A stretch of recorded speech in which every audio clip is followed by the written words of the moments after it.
ಓಂ ತತ್ಸತ್. ಎಲ್ಲರಿಗೆ ನಮಸ್ಕಾರ.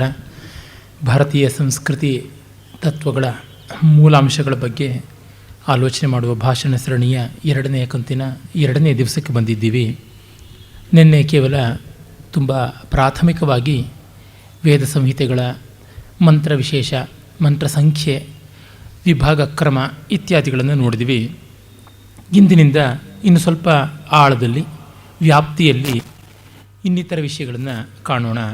ಮೊದಲಿಗೆ ಋಗ್ವೇದವನ್ನು ಸ್ವೀಕರಿಸಬೇಕು. ಋಗ್ವೇದ ಒಂದು ರೀತಿ ಸಮಗ್ರ ವೇದ ವಾಂಗ್ಮಯದ ಕೇಂದ್ರ ಅಂತ ಅನ್ನಬೇಕು. ಅಲ್ಲಿಯ ಮಂತ್ರಗಳೇ ಎಷ್ಟೋ ಬಾರಿ ಮಿಕ್ಕ ವೇದಗಳಲ್ಲಿ ಕೂಡ ಕಾಣಸಿಗುತ್ತವೆ. ಕೇವಲ ಇಡಿಯಾದ ಮಂತ್ರ ಮಾತ್ರವಲ್ಲ, ಬಿಡಿಯಾದ ಪಂಕ್ತಿಗಳು, ಒಂದೊಂದು ಸಾಲು, ಕೆಲವೊಮ್ಮೆ ಹಲವು ಶಬ್ದಗಳು, ಇವೆಲ್ಲ ಕೂಡ ಹಾಗೆ ಬರುವಂಥದ್ದನ್ನು ನಾವು ಕಾಣ್ತೀವಿ. ಆ ದೃಷ್ಟಿಯಿಂದ ಋಗ್ವೇದಕ್ಕೆ ತುಂಬ ದೊಡ್ಡ ಪ್ರಾಶಸ್ತ್ಯ ಉಂಟು. ಅಷ್ಟೇ ಅಲ್ಲ, ಮತ್ತೆ ಮತ್ತೆ ಎಷ್ಟೋ ಭಾಗಗಳು ಪುನರಾವರ್ತನೆಗೊಳ್ಳುತ್ತವೆ. ವಿಶೇಷತಃ ಕೃಷ್ಣ ಯಜುರ್ವೇದದಲ್ಲಿ ಅನೇಕ ಮಂತ್ರ ಭಾಗಗಳು ಬ್ರಾಹ್ಮಣಾರಣ್ಯಕಗಳಲ್ಲಿ ಕಾಣಿಸುತ್ತವೆ. ಅಲ್ಲಿಯೂ ಕೂಡ ಋಗ್ವೇದದ ಮಂತ್ರಗಳನ್ನೇ ಮತ್ತೆ ಮತ್ತೆ ನಾವು ನೋಡ್ತೀವಿ. ಎಲ್ಲಿವರೆಗೆ ಅಂದರೆ ಕೃಷ್ಣ ಯಜುರ್ವೇದಿಗಳು ಹೇಳ್ತಕ್ಕಂಥ ನಿತ್ಯದ ಸಂಧ್ಯಾವಂದನೆಯ ಗಾಯತ್ರಿ ಉಪಸ್ಥಾನ ಮಂತ್ರಗಳು ಯಾವುದುಂಟು ಪ್ರಾತಃ ಕಾಲದಲ್ಲಿ, ಸಾಯಂಕಾಲದಲ್ಲಿ, ಅವೆಲ್ಲ ಋಗ್ವೇದದಲ್ಲಿ ಕಂಡು ಬರ್ತಕ್ಕಂಥದ್ದು. ಇಮಮ್ಮೆ ವರ್ಣಶ್ರುಧಿ ತತ್ವಯಾಮಿ ಇತ್ಯಾದಿ ಮಂತ್ರಗಳಾಗಲಿ, ಮತ್ತಿದರ್ಗ ಮಿತ್ರಸ್ಯ ಚರ್ಷಣಿ ಧೃತಃ, ಈ ರೀತಿ ಸಾಯಂ ಪ್ರಾತಃ ಸಂಧ್ಯೆಗಳಿಗೆ ಸಂಬಂಧಪಟ್ಟ ಮಂತ್ರಗಳು ಕೂಡ, ಅಂದರೆ ಸಂಧ್ಯಾವಂದನೆ ಅನ್ನೋದು ಮಿನಿಮಮ್ ರಿಕ್ವೈರ್ಮೆಂಟ್ ಆದರೆ ಆ ಮಂತ್ರಗಳನ್ನು ನಾವು ಋಗ್ವೇದದಿಂದಲೇ ನೋಡ್ತೀವಿ. ಗೊತ್ತಿರೋಲ್ಲ ಎಷ್ಟೋ ಬಾರಿ ಯಾವ ವೇದದಿಂದ ಇದು ಸಂಕಲಿತವಾಗಿದೆ, ಎಲ್ಲಿಂದ ಬಂದಿದೆ ಅಂತ ಅನ್ನುವುದು. ಈ ದೃಷ್ಟಿಯಿಂದ ಪಾಶ್ಚಾತ್ಯರು, ವಿಶೇಷತಃ ಜರ್ಮನ್ ವಿದ್ವಾಂಸರು ತುಂಬ ದೊಡ್ಡ ವೇದಿಕ್ ಕನ್ಕಾರ್ಡೆನ್ಸ್ ಮೊದಲಾದ ಅನೇಕ ಬಗೆಯ ಸೂಚಿಗಳನ್ನು ಮಾಡಿ ವ್ಯವಸ್ಥೆ ಮಾಡಿಕೊಟ್ಟಿದ್ದಾರೆ. ಆದರೆ ನಮ್ಮ ಭಾರತೀಯ ಗ್ರಂಥಗಳಲ್ಲಿ, ನಮ್ಮ ಭಾರತೀಯ ವಿದ್ವಾಂಸರ ಬರವಣಿಗೆಗಳಲ್ಲಿ ಹಾಗೆ ಕಾಣುವುದಿಲ್ಲ. ಎಷ್ಟು ಬಾರಿ ಎಷ್ಟು ಮಂತ್ರ ಪುನರುಕ್ತವಾಗಿದೆ ಎನ್ನುವುದನ್ನು ಸೂಚನೆ ಕೊಡುವಂತೆ ನಾನು ಇಂಗ್ಲೀಷ್, ಜರ್ಮನ್ ಬಿಟ್ಟು ಬೇರೆ ಭಾರತೀಯ ಭಾಷೆಗಳಲ್ಲಿ ಗ್ರಂಥಗಳನ್ನೇ ನೋಡಿಲ್ಲ ಅಂತಂದರೆ ನನ್ನ ಮಿತಿಯನ್ನು, ಆ ವಿಷಯದ ಬಗ್ಗೆ ನಮ್ಮ ದೇಶ ಮತ್ತು ನಮ್ಮ ದೇಶದ ವಿದ್ವಾಂಸರು ಮಾಡದೇ ಇರುವ ಕೆಲಸವನ್ನು ಒಟ್ಟಿಗೆ ತೋರಿಸುತ್ತದೆ ಅಂತ ಅನಿಸುತ್ತೆ. ಒಟ್ಟಿನಲ್ಲಿ ಋಗ್ವೇದದ ವ್ಯಾಪ್ತಿ, ಮಹತ್ವ ತುಂಬ ದೊಡ್ಡದು. ಮತ್ತು ವೇದಗಳಿಗೆ ಐತಿಹಾಸಿಕತ್ವ ಅನ್ನುವುದಿಲ್ಲ, ಅದು ಅಖಂಡವಾದಂಥ ಜ್ಞಾನರಾಶಿ ಅನ್ನುವ ಶ್ರದ್ಧೆಯನ್ನು ಪಕ್ಕಕ್ಕೆ ಇಟ್ಟು ಅದಕ್ಕೊಂದು ಐತಿಹಾಸಿಕವಾದ ಅನುಪೂರ್ವಿ ಇದೆ. ವೇದಗಳಿಗೆ ಅಂದರೆ ಜ್ಞಾನಕ್ಕೆ ಕಾಲ ಅನ್ನುವುದಿಲ್ಲ. ನನ್ನೆಯೇ ವೇದಾರ್ಥ ಅಂತಂದರೆ ಏನು ಅನ್ನೋದನ್ನು ಬಹುವಿಧವಾಗಿ ನೋಡಿದ್ವಿ. ಆ ಒಂದು ವ್ಯಾಪ್ತಿಯ ಜ್ಞಾನಾರ್ಥಕದಲ್ಲಿ ಅಲ್ಲದೆ ವೇದ ಸಂಹಿತೆಗಳು ಆ ಮಂತ್ರರೂಪವಾಗಿ, ವಾಗ್ರೂಪವಾಗಿ ರಚಿತವಾದ ಕಾಲ ಯಾವುದು, ದೇಶ ಯಾವುದು ಅಂತ ನೋಡಿದರೆ ಆಧುನಿಕ ವಿದ್ವಾಂಸರು ಅನೇಕ ಕಾಲ ಪ್ರಮಾಣಗಳನ್ನು ಹೇಳಿದ್ದಾರೆ. ಅದನ್ನು ಕೂಡ ನಾವು ಚರ್ಚೆ ಮಾಡಿ ನೋಡಿದ್ದೀವಿ. ಏನಿಲ್ಲ ಅಂತಂದರೆ ಒಂದು 8-9 ಸಾವಿರ ವರ್ಷಗಳಿಗಿಂತ ಪ್ರಾಚೀನವಾದವು ಋಗ್ವೇದದ ಅನೇಕ ಮಂತ್ರಭಾಗಗಳು ಅಂತ ತಿಳಿಯುತ್ತದೆ.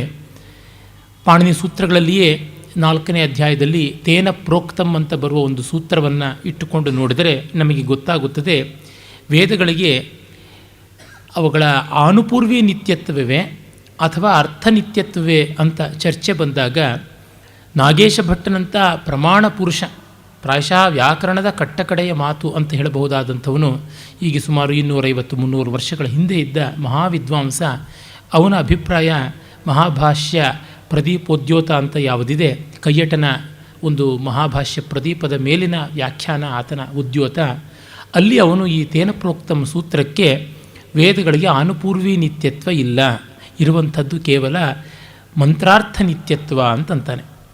ಈ ವಿಷಯವನ್ನೇ ಹಿರಿಯಣ್ಣನವರು, ಡಿ ವಿ ಜಿಯವರು ಎಲ್ಲರೂ ಕೂಡ ಒಪ್ಪಿರುವುದನ್ನು ಅವರ ಬರವಣಿಗೆಯಲ್ಲಿ ಕೂಡ ನೋಡ್ತೀವಿ. ಇದು ಅನೇಕ ಸಾಂಪ್ರದಾಯಿಕ ವಿದ್ವಾಂಸರಿಗೆ ಒಪ್ಪಿಗೆ ಆಗುವಂಥದ್ದಲ್ಲ. ಕೆಲವೊಂದು ವಾಕ್ಯಾರ್ಥ ಗೋಷ್ಠಿಗಳಲ್ಲಿ ಈ ಹುಳುವನ್ನು ಹಾಕಿ ಮಹಾ ಕೋಲಾಹಲ ಮಾಡಿದ್ದುಂಟು. ಕೋಲಾಹಲ ನಾನು ಮಾಡಿದ್ದು ಅನ್ನೋದಕ್ಕಿಂತ ನಾಗೇಶ ಭಟ್ಟನ ಮಾತು ಮಾಡಿದ್ದುಂಟು. ನಾಗೇಶ ಭಟ್ಟನ ವ್ಯಾಕರಣದಲ್ಲಿ ಮಾತ್ರ ತೆಗೆದುಕೊಳ್ಬೇಕು ಪ್ರಮಾಣ ಅಂತ. ಸರಿ, ವ್ಯಾಕರಣ ಮಹಾಭಾಷ್ಯದಲ್ಲೇ ತಾನೇ ಇದು ವ್ಯಾಖ್ಯಾನ ಅಂದರೆ ಇಲ್ಲ, ವೇದಕ್ಕೆ ಸಂಬಂಧಪಟ್ಟಿದ್ದು ಅಲ್ಲ ಅಂತ. ಒಟ್ಟಿನಲ್ಲಿ ನಮ್ಮ ಪರಂಪರೆಯ ವಿದ್ವಾಂಸರಲ್ಲಿಯೂ ಕೂಡ ಅರ್ಷೇಯವಾದ ವಿಚಾರಗಳಲ್ಲಿ ಹೆಚ್ಚಿನ ಶ್ರದ್ಧಾಭಕ್ತಿಗಳು ಇಟ್ಟುಕೊಂಡವರಲ್ಲಿ ಕೂಡ ವೇದದ ಅರ್ಥನಿತ್ಯತ್ವವೇ ಹೊರತು ವೇದದ ಶಬ್ದರೂಪದ ನಿತ್ಯತ್ವ ಅಂತಲ್ಲ ಅಂತ. ಅಂದರೆ ನ್ಯೂಟನ್ ಗುರುತ್ವಾಕರ್ಷಣದ ತತ್ವವನ್ನು ಹೊರಗೆಡುವುದನ್ನಲ್ಲ, ಇನ್ನೂ ಅನೇಕ ವಿಚಾರಗಳನ್ನು ತನ್ನ ಪ್ರಿನ್ಸಿಪಿಯಾ ಅನ್ನುವ ಲ್ಯಾಟಿನ್ ಭಾಷೆಯ ಗ್ರಂಥದಲ್ಲಿ ಬರೆದನಲ್ಲ, ಆ ಗ್ರಂಥಕ್ಕೆ ಒಂದು ಆದಿ ಅಂತ್ಯ ಅಂತ ಇದೆ. ಆ ವಾಗ್ರೂಪವನ್ನು ತೆಗೆದುಕೊಂಡ ಗ್ರಂಥಕ್ಕೆ ಒಂದು ಕಾಲ ಇದೆ, ಒಂದು ದೇಶ ಇದೆ, ಒಂದು ಪರಿಚ್ಛೇದ ಇದೆ. ಆದರೆ ಗುರುತ್ವಾಕರ್ಷಣೆಯಾಗಲಿ, ಚಲನದ ನಿಯಮವಾಗಲಿ, ಆ ತತ್ವ ವಿಶ್ವದಲ್ಲಿ ಕಾಣುವುದಕ್ಕೆ ಯಾವ ಆದಿ ಅಂತ್ಯ ಅನ್ನುವಂಥದ್ದು ಇಲ್ಲ. ಇವನ ಮೂಲಕ ಅಭಿವ್ಯಕ್ತವಾದದ್ದು. ಈ ದೃಷ್ಟಿಯಿಂದ ಪ್ರತಿ ಸತ್ಯದ ಹೊಳಹೂ ಕೂಡ ಅಪೌರುಷೇಯವಾದದ್ದೇ. ಅದರ ವಾಗ್ರೂಪದಲ್ಲಿ ಪೌರುಷೇಯತ್ವ ಇದೆ ಅಂತಂದರೆ ದೇ ಆರ್ ಮೀಡಿಯಾಸ್, ಅಂದರೆ ಅವರು ಮಾಧ್ಯಮ ಮಾತ್ರ. They are media of that message of the truth ಅಂತಂದನ್ಬೋದು. ಆ ಮಾಧ್ಯಮಕ್ಕೆ ಅವರು ಪಕ್ಕಾಗ್ತಾರೆ ವಿನ ಆ ತತ್ವವೆಲ್ಲ ಅವರದೇ ಸ್ವತ್ತಲ್ಲ. ಹಾಗಂತ ಅವರಿಲ್ಲದೇ ಇದ್ದರೆ ಆ ತತ್ವ ಕಾಣ್ತಾ ಇತ್ತೋ? ಅದೂ ಇಲ್ಲ. ಗೋಡೆ ಇಲ್ಲದೆ ಚಿತ್ರ ಇಲ್ಲ. ಆದರೆ ಚಿತ್ರ ಇಲ್ಲದೆ ಗೋಡೆ ಇದೆ ಅಂದರೆ ಆ ಗೋಡೆಯನ್ನು ಯಾರು ನೋಡ್ತಾರೆ? ಈ ದೃಷ್ಟಿಯಿಂದ ಚಿತ್ರದ ಸಾರ್ಥಕ್ಯ ಇರುವುದು ಅಥವಾ ಅಸ್ತಿತ್ವ ಇರುವುದೇ ಗೋಡೆಯ ಮೇಲೆ. ಗೋಡೆಗೆ ಸಾರ್ಥಕ್ಯ ಬರುವುದು ಚಿತ್ರದಿಂದ. ಈ ದೃಷ್ಟಿಯಲ್ಲಿ ಮಂತ್ರಗಳ ಅನುಪೂರ್ವಿಯೂ ನಮಗೆ ಮುಖ್ಯ. ಆದರೆ ಮಂತ್ರಾನುಪೂರ್ವಿ ಅನ್ನುವುದು ದೇಶಕಾಲಗಳಿಗೆ ತಕ್ಕಂತೆ ಭಿನ್ನಯಿಸಬಹುದು. ತತ್ವ ಮಾತ್ರ ಅಖಂಡವಾಗಿ ನಿರಂತರವಾಗಿ ನಿಲ್ಲುವಂಥದ್ದು. ಈ ದೃಷ್ಟಿಯನ್ನು ನಾವು ಗಮನದಲ್ಲಿಟ್ಟುಕೊಂಡಾಗಲೇ ಭಾರತೀಯತೆ ವಿಶ್ವತೋಮುಖಿಯಾದದ್ದು, ಸಾರ್ವಜನೀನವಾದದ್ದು ಅಂತ ಗೊತ್ತಾಗುತ್ತದೆ. ನಾವು ಆಧುನಿಕ ವಿದ್ವಾಂಸರ ಅಭಿಪ್ರಾಯವನ್ನು ನಮ್ಮ ಶ್ರದ್ಧೆಗೆ ಭಂಗ ಬರದಂತೆ ಒಪ್ಪಿಕೊಳ್ಳೋದಕ್ಕೆ ಅವಕಾಶ ಉಂಟು. ಅದನ್ನು ತೋರಿಸೋದಕ್ಕೆ ಅತೇನ ಪ್ರೋಕ್ತಮ್ ಅನ್ನುವ ವ್ಯಾಕರಣ ಸೂತ್ರವನ್ನು ಪ್ರಸ್ತಾವ ಮಾಡಬೇಕಾಯಿತು. ಮತ್ತು ಈ ಋಗ್ವೇದದ ಮಂತ್ರಗಳನ್ನು 10 ಮಂಡಲಗಳಾಗಿ ಅಥವಾ 8 ಅಷ್ಟಕಗಳಾಗಿ ವಿಭಾಗ ಮಾಡಿರುವುದು ನಮಗೆ ಗೊತ್ತೇ ಇದೆ. ಮಂಡಲ ಕ್ರಮ ಪ್ರಾಚೀನವಾದದ್ದು ಮತ್ತು ವೇದದ ಚಿಂತನೆ ನಡೆಸೋದಕ್ಕೆ ಹೆಚ್ಚು ಅನುಕೂಲಕಾರಿಯಾದದ್ದು.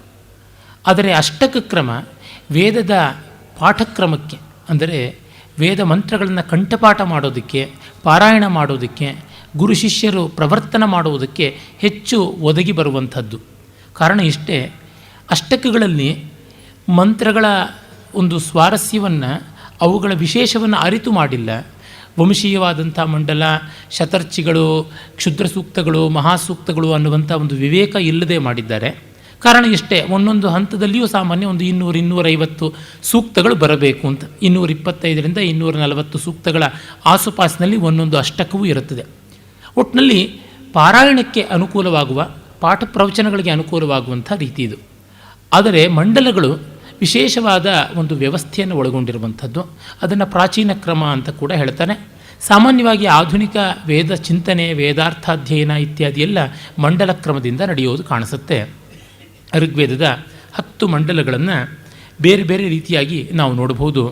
ಮೊದಲನೇ ಮಂಡಲ ಶತರ್ಚಿನಃ ಅಂತ ಪ್ರಸಿದ್ಧವಾದದ್ದು. ಈ ಮಂಡಲದಲ್ಲಿ 191 ಸೂಕ್ತಗಳಿವೆ. ಬಹಳ ದೊಡ್ಡ ಮಂಡಲಗಳು ಅಂತಂದರೆ ಮೊದಲನೇ ಮಂಡಲ ಮತ್ತು 10ನೇ ಮಂಡಲ. 191 ಸೂಕ್ತಗಳು ನಾವಲ್ಲಿ ಕಾಣಬಹುದಾದದ್ದು. ಹಾಗಲ್ಲದೆ ಇನ್ನು ಬೇರೆ ಮಂಡಲಗಳು ಕೆಲವಿವೆ, 2, 3, 4 ಎಲ್ಲ. ಅವುಗಳನ್ನೆಲ್ಲವನ್ನು ನಾವು ಸಾಮಾನ್ಯವಾಗಿ ವಂಶೀಯ ಮಂಡಲಗಳು ಅಂತ ಹೇಳಿಬಿಟ್ಟಿದ್ದೂ ಗಮನಿಸ್ತೀವಿ. ಅಂದರೆ ಬೇರೆ ಬೇರೆ ಋಷಿಗಳ ವಂಶ ಅದನ್ನು ನಿರ್ಮಾಣ ಮಾಡಿರುವಂಥದ್ದು ಅಂತ. ಎರಡನೆಯ ಮಂಡಲವನ್ನು ಗೃತ್ಸಮದ ಮಂಡಲ ಅಂತ ಕರೀತಾರೆ. ಗೃತ್ಸಮದ ಮಹರ್ಷಿ ಮತ್ತು ಆತನ ವಂಶೀಯರೇ ಮಾಡಿರುವಂಥದ್ದು ಅಂತ. ಅಲ್ಲಿ ಒಟ್ಟು 43 ಸೂಕ್ತಗಳಿವೆ. ಮೂರನೇ ಮಂಡಲ ವಿಶ್ವಾಮಿತ್ರ ಮಂಡಲ. ವಿಶ್ವಾಮಿತ್ರನ ಪರಂಪರೆಯವರು ವಿಶ್ವಾಮಿತ್ರ ಆ ಇಬ್ಬರೂ ಸೇರಿ ಮಾಡಿರುವಂಥದ್ದು. ಒಟ್ಟಿನಲ್ಲಿ ವಿಶ್ವಾಮಿತ್ರನ ಪರಂಪರೆ, ಸಂತತಿ, ಶಿಷ್ಯ ಪರಂಪರೆ ಅಲ್ಲಿಂದ ಬಂದದ್ದು. ಅದು 62 ಸೂಕ್ತಗಳನ್ನು ಒಳಗೊಂಡದ್ದು. ಇನ್ನು 4ನೇ ಮಂಡಲ ಅದು ವಾಮದೇವ ಮಂಡಲದಲ್ಲಿ 58 ಸೂಕ್ತಗಳಿವೆ. ವಾಮದೇವ ಮತ್ತು ಆತನ ಪರಂಪರೆ ಎರಡೂ ನಮಗೆ ತಾನಾಗಿ ಹೊಳೆಯಬೇಕಾದದ್ದು. 5ನೇ ಮಂಡಲ 87 ಸೂಕ್ತಗಳಿರ್ತಕ್ಕಂಥ ಅತ್ರಿ ಮಂಡಲ ಅಂತ, ಅತ್ರಿ ಮಹರ್ಷಿ ಮತ್ತು ಆತ್ರೇಯರದು. 6ನೇ ಮಂಡಲ ಭರದ್ವಾಜನ ಸಂತತಿ 75 ಸೂಕ್ತಗಳನ್ನು ಒಳಗೊಂಡದ್ದು. 7ನೇದು ವಸಿಷ್ಠ ಮಂಡಲ. ಈ ವಂಶೀಯ ಮಂಡಲಗಳ ಪೈಕಿ ಅತಿ ಹೆಚ್ಚು ಮಂತ್ರಗಳಿರ್ತಕ್ಕಂಥದ್ದು ಅಂದರೆ ವಸಿಷ್ಠ ಮಂಡಲದಲ್ಲಿಯೇ 104 ಸೂಕ್ತಗಳು ಅಲ್ಲಿವೆ. ಆಮೇಲೆ 8ನೇ ಮಂಡಲ ಅದನ್ನು ಪ್ರಗಾಥ ಮಂಡಲ ಅಂತ ಕರೀತಾರೆ. ಪ್ರಾಗಾಥ ಅಂತ ಒಬ್ಬ ಋಷಿ ಅಂತ, ಕಣ್ವ ಪ್ರಗಾಥ ಅಂತ ಕೂಡ ಕರೀತಾರೆ. ಹೀಗಾಗಿ ಕಣ್ವ ಮತ್ತು ಕಣ್ವನ ವಂಶದವರು. ಅದು 103 ಮಂತ್ರ ಸೂಕ್ತಗಳು ಒಳಗೊಂಡಂಥದ್ದು. ಸೂಕ್ತಗಳಲ್ಲಿ ಅನೇಕ ಮಂತ್ರಗಳು ಇರುತ್ತವೆ. ಆ ಮಂತ್ರ ಸಂಖ್ಯೆಯನ್ನು ಕೂಡ ನಾವು ನೋಡಬಹುದು. ಆಮೇಲೆ ಕಟ್ಟಕಡೆಯದಾದಂಥ 10ನೇ ಮಂಡಲಕ್ಕಿಂತ ಮೊದಲು ಬರುವ 9ನೇ ಮಂಡಲ ಯಾವುದೇ ವಂಶಕ್ಕೆ ಸೇರಿದ್ದಲ್ಲ, ಆದರೆ ಒಂದೇ ದೇವತೆಗೆ ಸಂಬಂಧಪಟ್ಟಿದ್ದು, ಎಲ್ಲವೂ ಪಾವಮಾನ್ಯ. ಅಂದರೆ ಪವಮಾನ ಅಂದರೆ ವಾಯು ಅಲ್ಲ. ತುಂಬ ಜನ ಅಮರಕೋಶಾದಿಗಳನ್ನು ನೋಡಿಬಿಟ್ಟು ಪವಮಾನ ಪ್ರಭಂಜನ ಅಂತೆಲ್ಲ ವಾಯು ಅಂತ ಅಂದುಕೊಂಡಿದ್ದಾರೆ. ಅದು ವಸ್ತುತಃ ವೇದದಲ್ಲಿ ಸೋಮ ಅನ್ನುವ ಅರ್ಥದಲ್ಲಿ ಬಳಕೆಗಾಗುತ್ತದೆ. ಸೋಮನಿಗೆ ಎಲ್ಲಿಲ್ಲದ ಪ್ರಾಶಸ್ತ್ಯ ಆ ಮಂಡಲದಲ್ಲಿದೆ. ಹೀಗಾಗಿ ಸಮಗ್ರ ಸೋಮ ಸೂಕ್ತಗಳನ್ನು ಅಲ್ಲಿ ಸಂಗ್ರಹ ಮಾಡಿದ್ದಾರೆ. ಒಟ್ಟು 114 ಸೂಕ್ತಗಳಿವೆ. ಇದನ್ನು ಬಿಟ್ಟು ಸೋಮನಿಗೆ ಇನ್ನು ಬೇರೆ ಕಡೆ 3 ಸೂಕ್ತಗಳಿವೆ. ಒಟ್ಟು 117 ಸೂಕ್ತಗಳು ಸೋಮದೇವತಾಕವಾದದ್ದು. ಆ ಎಲ್ಲ ಮಂತ್ರಗಳನ್ನು ನಾವು ಒಂದು ಕಡೆ 9ನೇ ಮಂಡಲದಲ್ಲಿ ಕಾಣ್ತೀವಿ. 10ನೇ ಮಂಡಲದಲ್ಲಿ 191 ಸೂಕ್ತಗಳಿವೆ. ಮೊದಲ ಮತ್ತು 10ನೇ ಮಂಡಲದ ವಿಶೇಷ ಏನೆಂದರೆ ಅನೇಕ ಋಷಿಗಳು ಅನೇಕ ವಿಷಯಗಳ ಬಗ್ಗೆ ಮಾಡಿರುವಂಥ ರಚನೆಗಳು. ಹೀಗಾಗಿ ಇಲ್ಲಿ ವೈವಿಧ್ಯ ತುಂಬ ಉಂಟು. ದೇವತಾ ವೈವಿಧ್ಯ ಉಂಟು, ಋಷಿ ವೈವಿಧ್ಯ ಉಂಟು, ವಿಷಯ ವೈವಿಧ್ಯ ಉಂಟು, ಛಂದೋ ವೈವಿಧ್ಯ ಉಂಟು, ಎಲ್ಲ ಕೂಡ ಇದೆ. ಹೀಗಾಗಿ ಮೊದಲ ಮತ್ತು ಕಡೆಯ ಮಂಡಲಗಳನ್ನು ವಿಶಿಷ್ಟವಾದ ರೀತಿಯ ಮಂಡಲಗಳು ಅಂತ ಅನ್ಬೋದು. ಆ ಕಾರಣದಿಂದಲೇ ಆಧುನಿಕ ವಿದ್ವಾಂಸರ ಹಲವರು ಇದು ತುಂಬ ಅರ್ವಾಚೀನವಾದ ಸೇರ್ಪಡೆ ಅಂತಾರೆ. ಹಾಗೆ ಅಲ್ಲ ಅಂತ ಕೂಡ ವಿದ್ವಾಂಸರು ಆಧುನಿಕರೇ ಎಷ್ಟೋ ಜನ ಪ್ರತ್ಯಾಖ್ಯಾನ ಕೂಡ ಮಾಡಿದ್ದಾರೆ. ಸುಮ್ಮನೆ ಮಂತ್ರಗಳ ಲೆಕ್ಕ ನೋಡಿದರೆ ಈ 10 ಮಂಡಲಗಳಲ್ಲಿ ಕ್ರಮವಾಗಿ 2006, 429, 617, 589, 727, 765, 841, 1716, 1108, 1754, ಒಟ್ಟು 10,552 ಮಂತ್ರಗಳು ಮತ್ತು 1028 ಸೂಕ್ತಗಳು. ಇದು ಋಗ್ವೇದದ ಗಣಿತ. ಇದಲ್ಲದೆ ವೈಶಿಷ್ಟ್ಯ ಬೇಕಾದಷ್ಟಿದೆ ಅನ್ನೋದರ ಕಡೆಗೆ ನಾವು ನೋಡಬಹುದು. 10ನೇ ಮಂಡಲದಲ್ಲಿ ಕ್ಷುದ್ರ ಸೂಕ್ತಗಳು, ಮಹಾಸೂಕ್ತಗಳು ಅಂತ ಉಂಟು. ಮೊದಲನೇ ಸೂಕ್ತದಿಂದ 130ನೇ ಸೂಕ್ತದವರೆಗೆ ಇರುವುದನ್ನು ಮಹಾಸೂಕ್ತಗಳು ಅಂತ, ಆಮೇಲೆ ಕ್ಷುದ್ರ ಸೂಕ್ತಗಳು ಅಂತ 130ರಿಂದ 191 ಹೇಳ್ತಾರೆ. ಏನೆಂದರೆ ವಸ್ತು ವಿಷಯವನ್ನು ಗಮನಿಸಿಕೊಂಡು ಹೇಳಿರುವಂಥದ್ದು ಅಂತ. ಕೆಲವೊಂದು ಆಚೆ ಈಚೆಗೂ ಆಗುವಂಥದ್ದುಂಟು. ಇವುಗಳನ್ನೆಲ್ಲ ಕಠೋರವಾಗಿ ಇಷ್ಟೇ ಹೀಗೆ ಅಂತ ತೀರ್ಮಾನ ಮಾಡುವುದು ಕಷ್ಟ.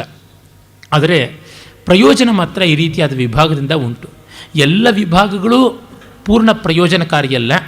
ಅದು ಅಭಿನವಗುಪ್ತರ ಮಾತು ಮತ್ತೆ ಮತ್ತೆ ನನಗೆ ಜ್ಞಾಪಕಕ್ಕೆ ಬರ್ತಲೇ ಇರುತ್ತೆ. ಯದ್ಯಪಿ ವಾಗರ್ಥಯೋ ಪಾರಮಾರ್ಥಿಕ ಅಭೇದ ತಥಾಪಿ ವ್ಯವಹಾರಾರ್ಥಂ ಅಧ್ಯಯನ ಸೌಕರ್ಯಾರ್ಥಂ ಕಶ್ಚನ ಕಾಲ್ಪನಿಕೋಪಿ ಭೇದ ಆಶ್ರಯಣೀಯೇವ ಅಂತ. ಪರಮಾರ್ಥವಾಗಿ ಎಲ್ಲ ಒಂದೇ ಅಂತ ಅಖಂಡ ಬ್ರಹ್ಮ ಹೇಳಿಬಿಡ್ಬೋದು. ಅಂದರೆ ವ್ಯವಹಾರಕ್ಕಾಗಿ ಏನಾದರೂ ಒಂದು ವಿಭಾಗಗಳನ್ನು ಮಾಡಿಕೊಳ್ಳಬೇಕು. ಆ ರೀತಿಯಾದ ವಿಭಾಗಗಳು ಅಂತ ಗೊತ್ತಾಗುತ್ತೆ. ಇಲ್ಲಿ ವಂಶೀಯ ಮಂಡಲಗಳ ಒಂದು ಮಹತ್ವ ಏನೆಂದರೆ, ಆ ಋಷಿ ಪರಂಪರೆಯವರು ಮಾಡುವಾಗ ಸಾಮಾನ್ಯವಾಗಿ ಪ್ರತಿ ಮಂಡಲವೂ ಕೂಡ ಆರಂಭದಲ್ಲಿ ಅಗ್ನಿ ಸೂಕ್ತಗಳಿಂದಲೇ, ಅದು ಅಗ್ನಿ ಸೂಕ್ತವೇ ಮೊದಲು, ಆಮೇಲೆ ಪ್ರಾಯಣ ಇಂದ್ರ ಸೂಕ್ತ, ಬೃಹಸ್ಪತಿ ಸೂಕ್ತ, ಮತ್ತು ವರುಣ ಸೂಕ್ತ, ಸವಿತೃ, ಆಪೋದೇವಿಯರದು, ಬ್ರಹ್ಮಣಸ್ಪತಿ, ಈ ಥರ ಬೆಳಕೊಂಡು ಬರುತ್ತದೆ.